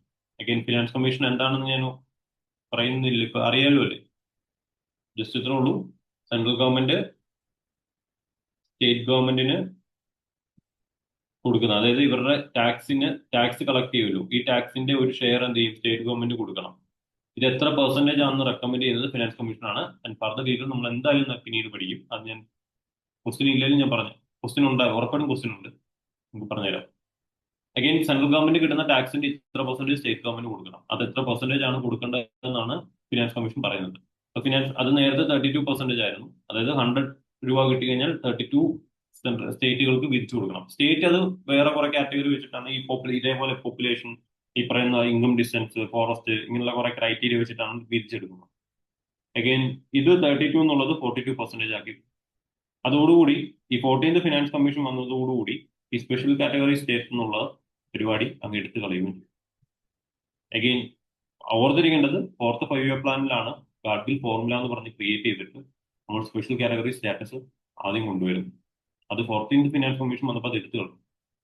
എനിക്ക് ക്വസ്റ്റ്യൻ നോർമലി ചോദിക്കുന്നത് ഇത്ര ഉള്ളൂ: Gadgil formula is related to which 5-year plan, Gadgil Yojana is related to which 5-year plan. കാണാപ്പടം പഠിക്കുന്നതിന് പകരം നിങ്ങൾക്ക് ജസ്റ്റ് ഓർത്തിരിക്കുക, third 5-year plan just DR Gadgil എന്ന് പറഞ്ഞിട്ടുള്ള ആളാണ് അത് ഉണ്ടായിരുന്നത്, ചെയർമാൻ പ്ലാനിംഗ് കമ്മീഷന്റെ. So that is why it's called Gadgil Yojana. Fourth 5-year plan again they try to develop സ്റ്റേറ്റിനെ കുറച്ചുകൂടെ ഇമ്പോർട്ടൻസ്. അഗെയിൻ അതിന്റെ റീസൺ എന്തായിരിക്കും? കഴിഞ്ഞ 5-year പ്ലാൻ അട്ടർ ഫ്ലോപ്പ് ആയിരുന്നു, third 5-year plan, because of the 2 war. So നമുക്ക് ഈ പറഞ്ഞ സ്റ്റേറ്റ് ഗവൺമെന്റ്സിന് എപ്പോഴും പല സ്റ്റേറ്റുകളും ഭയങ്കര ഭയങ്കര മോശം അവസ്ഥയിലേക്കായി, അവരുടെ ഫിനാൻസ് ഭയങ്കര മോശം അവസ്ഥയിലേക്കായി. So the central want to help them. സോ അതിനാണ് അവർ കൂടുതലും ഈ പറയുന്ന പോലെ ഇത് ഏറ്റവും ലീസ്റ്റ് ഡെവലപ്ഡ് ആയിട്ടുള്ള സ്റ്റേറ്റുകൾ, ഇന്ത്യയിലുള്ള ഏറ്റവും ലീസ്റ്റ് ഡെവലപ്ഡ് ആയിട്ടുള്ള സ്റ്റേറ്റുകൾ ആൻഡ് ഓൾസോ സ്ട്രാറ്റജിക് ഇമ്പോർട്ടൻസ് ഉള്ള സ്റ്റേറ്റുകൾ. ഓക്കെ, ആ സ്റ്റേറ്റുകൾ ഫോറസ്റ്റ് കവറൊക്കെ ഭയങ്കര കൂടുതലുള്ള സ്റ്റേറ്റുകൾ, അവരെയൊക്കെ ഭയങ്കര ഈ പറയുന്ന ഒരു സ്പെഷ്യൽ ആയിട്ട് കണ്ട് അവർക്ക് കൂടുതൽ പൈസ കൊടുക്കാൻ തുടങ്ങി. So that is the major objective. അപ്പൊ ഞാൻ കഥകൾ ഓർത്തിരിക്കുക, അത്രേ ഉള്ളൂ. Then in which 5-year plan 14 banks were nationalized? Again, nationalization of bank എന്ന് പറഞ്ഞാൽ എന്താ? What is nationalization bank? Private ബാങ്കുകളെ നമ്മൾ എന്തായിട്ട് മാറ്റുന്നതാണ്? പബ്ലിക് ബാങ്കുകളാക്കി മാറ്റുന്നതിനാണ് നമ്മൾ എന്ത് പറയുന്നത്? നാഷണലൈസേഷൻ എന്ന് പറയുന്നത്. ഓക്കെ, സോ ആദ്യമായിട്ട് നാഷണലൈസേഷൻ സംഭവിക്കുന്നത് ഫോർത്ത് 5-year പ്ലാന്റ് സമയത്താണ്. Then rolling plan concept in national planning was introduced during which government? Again, it is during Janata government. Mainly Janata government case എന്ന് പറഞ്ഞു കഴിഞ്ഞാൽ 1974 ഏത് 5-year പ്ലാൻ വരുന്നത്? 5th 5-year പ്ലാൻ വരുന്നത് അല്ലേ?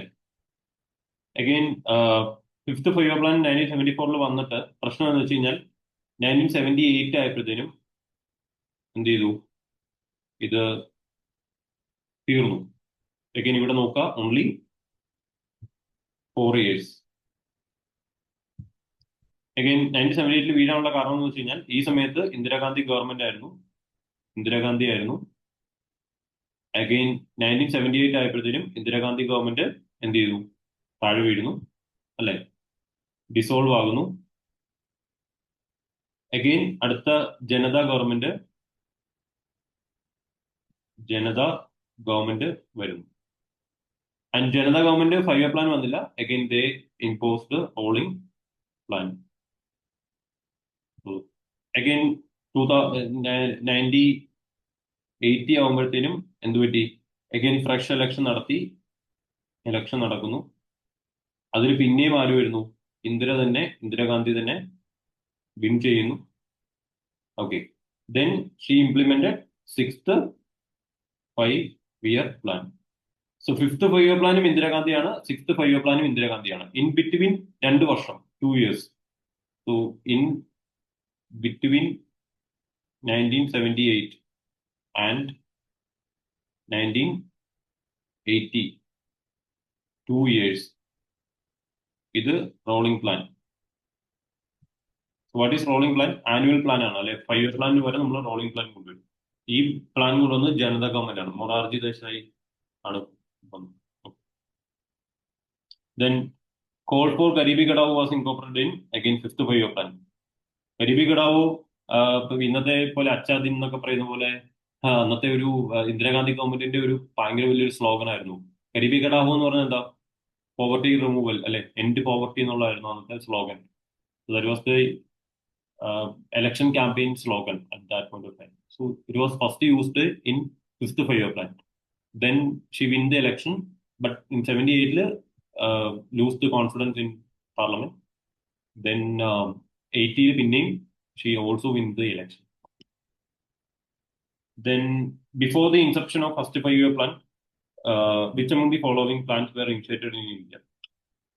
Again, Bombay plan, people's plan, Sarvodaya plan, Gandhian plan, ഇതെല്ലാം ഉണ്ടായിരുന്നു. All DR correct. Okay, Bombay plan എന്തായിരുന്നു?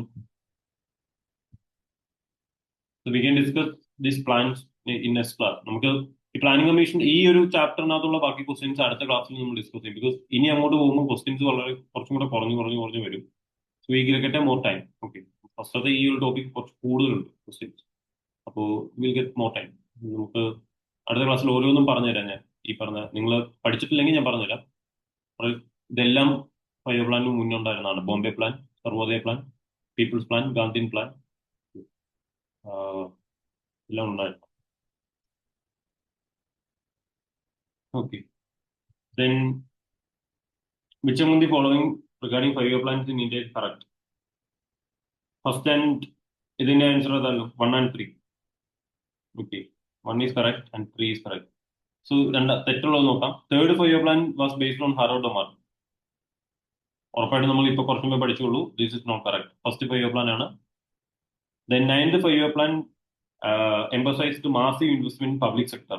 No, it is second 5-year plan. It's not 9th 5-year plan. Clear അല്ലേ? സോ തെറ്റ് നോക്കിയാൽ മതി. Again, നോക്കിക്കുക. First and 9th 5-year plan accorded high priority to agriculture. It's correct. Because every 5-year plan agriculture ഭയങ്കര importance ഉണ്ട്. 9th 5-year പ്ലാനിൽ ഭയങ്കരമായിട്ട് agriculture importance കൊടുത്തിട്ടുണ്ട്. Okay. And 7th 5-year plan was focused on food work and productivity. That was the objective, food work and productivity. Objective പഠിച്ചാൽ മതി. Then which one of the following statement regarding objectives of second 5-year plan is not correct? Not correct. Development of basic and heavy industry sector. Correct അല്ലേ? It is correct. Increase in national income to raise living standards. That is also correct. Because national income കൂട്ടുക എന്നുള്ളത് എല്ലാ 5-year പ്ലാനിന്റെയും objective ആണ്. Okay, അത് എല്ലാത്തിന്റെയും objective ആണ്. Then expansion of employment opportunity എല്ലാത്തിന്റെയും objective ആണ്. But expansion of consumer good industry that is not correct. എന്ത് ഇൻഡസ്ട്രി ആയിരുന്നു പ്രൊമോട്ട് ചെയ്യാൻ നോക്കിയത്? എന്ത് ഇൻഡസ്ട്രിയാണ് പ്രൊമോട്ട് ചെയ്യാൻ നോക്കിയത്?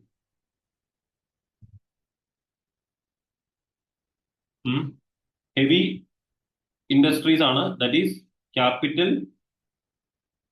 ഗുഡ്സ്. ക്യാപിറ്റൽ ഗുഡ്സ് ആണ് പ്രൊമോട്ട് ചെയ്യാൻ നോക്കിയത്. What is capital goods? മടുത്തോ എല്ലാവരും? ഹിയർ നമുക്ക് ഇപ്പൊ നിർത്താം. നമുക്ക് ബാക്കി അടുത്ത ക്ലാസ്സിൽ സമയമുണ്ട്, ഇഷ്ടം പോലെ സമയമുണ്ട്. What is capital goods?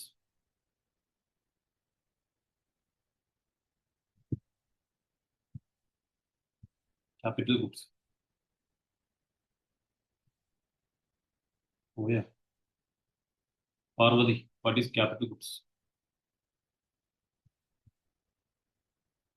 Goods which are used for എന്താണ്? Conservation. Goods which are used for production of consumer goods. അല്ലേ? എക്സാമ്പിൾ എന്താണ്? മെഷീനറീസ്. മിഷണറീസ്.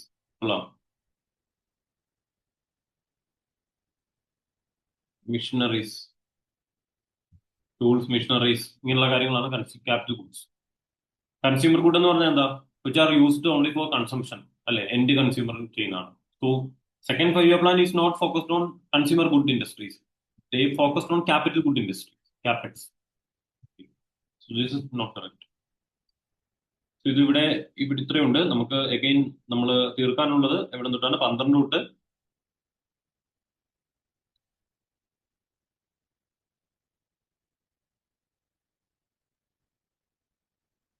12 തൊട്ടാണ് നമുക്ക് തീർക്കാനുള്ളത്, അല്ലെ? 12 തൊട്ട് നമുക്കൊരു 20 ക്വസ്റ്റ്യനും കൂടെ തീർക്കാനുണ്ട്. ഇത് കുറെയൊക്കെ നിങ്ങൾക്ക് അറിയാവുന്ന ക്വസ്റ്റ്യൻസ് തന്നെയാണ്. ഇപ്പൊ പറയുന്ന കാര്യങ്ങളാണ്. നമുക്ക് ബാക്കി നമുക്ക് അടുത്ത ക്ലാസ്സിൽ എടുക്കാം. എന്തെങ്കിലും ഡൗട്ട് ഉണ്ടോ?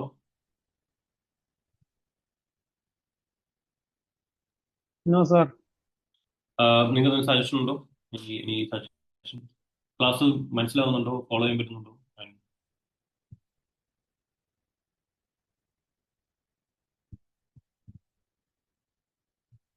ഫോളോ ചെയ്യാൻ പറ്റുന്നുണ്ടോ? Okay, sir.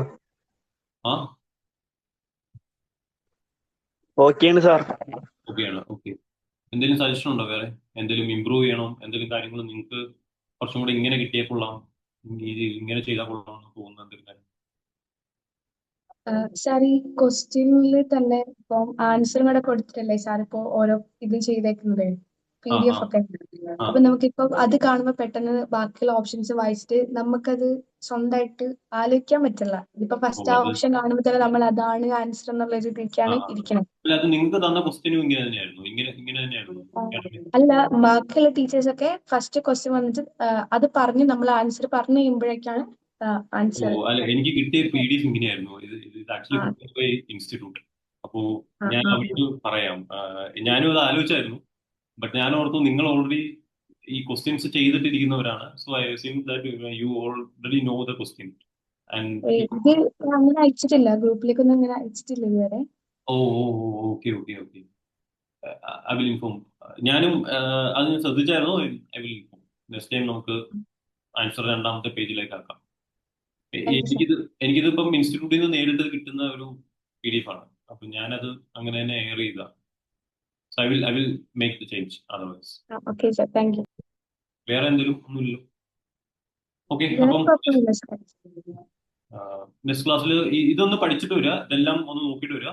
ബാക്കി മറ്റേ ഇൻകം ഇലാസ്റ്റിസിറ്റി ഡിമാൻഡിന്റെ ഒക്കെ ക്വസ്റ്റ്യൻസ് നമുക്ക് അടുത്ത ദിവസം ഒന്നും കൂടെ ബാക്കി ക്വസ്റ്റ്യൻസും കൂടെ ചെയ്യാം. അപ്പൊ നിങ്ങൾക്ക് കുറച്ചും കൂടെ ക്ലാരിറ്റി കിട്ടും. Okay. Okay sir, thank you sir.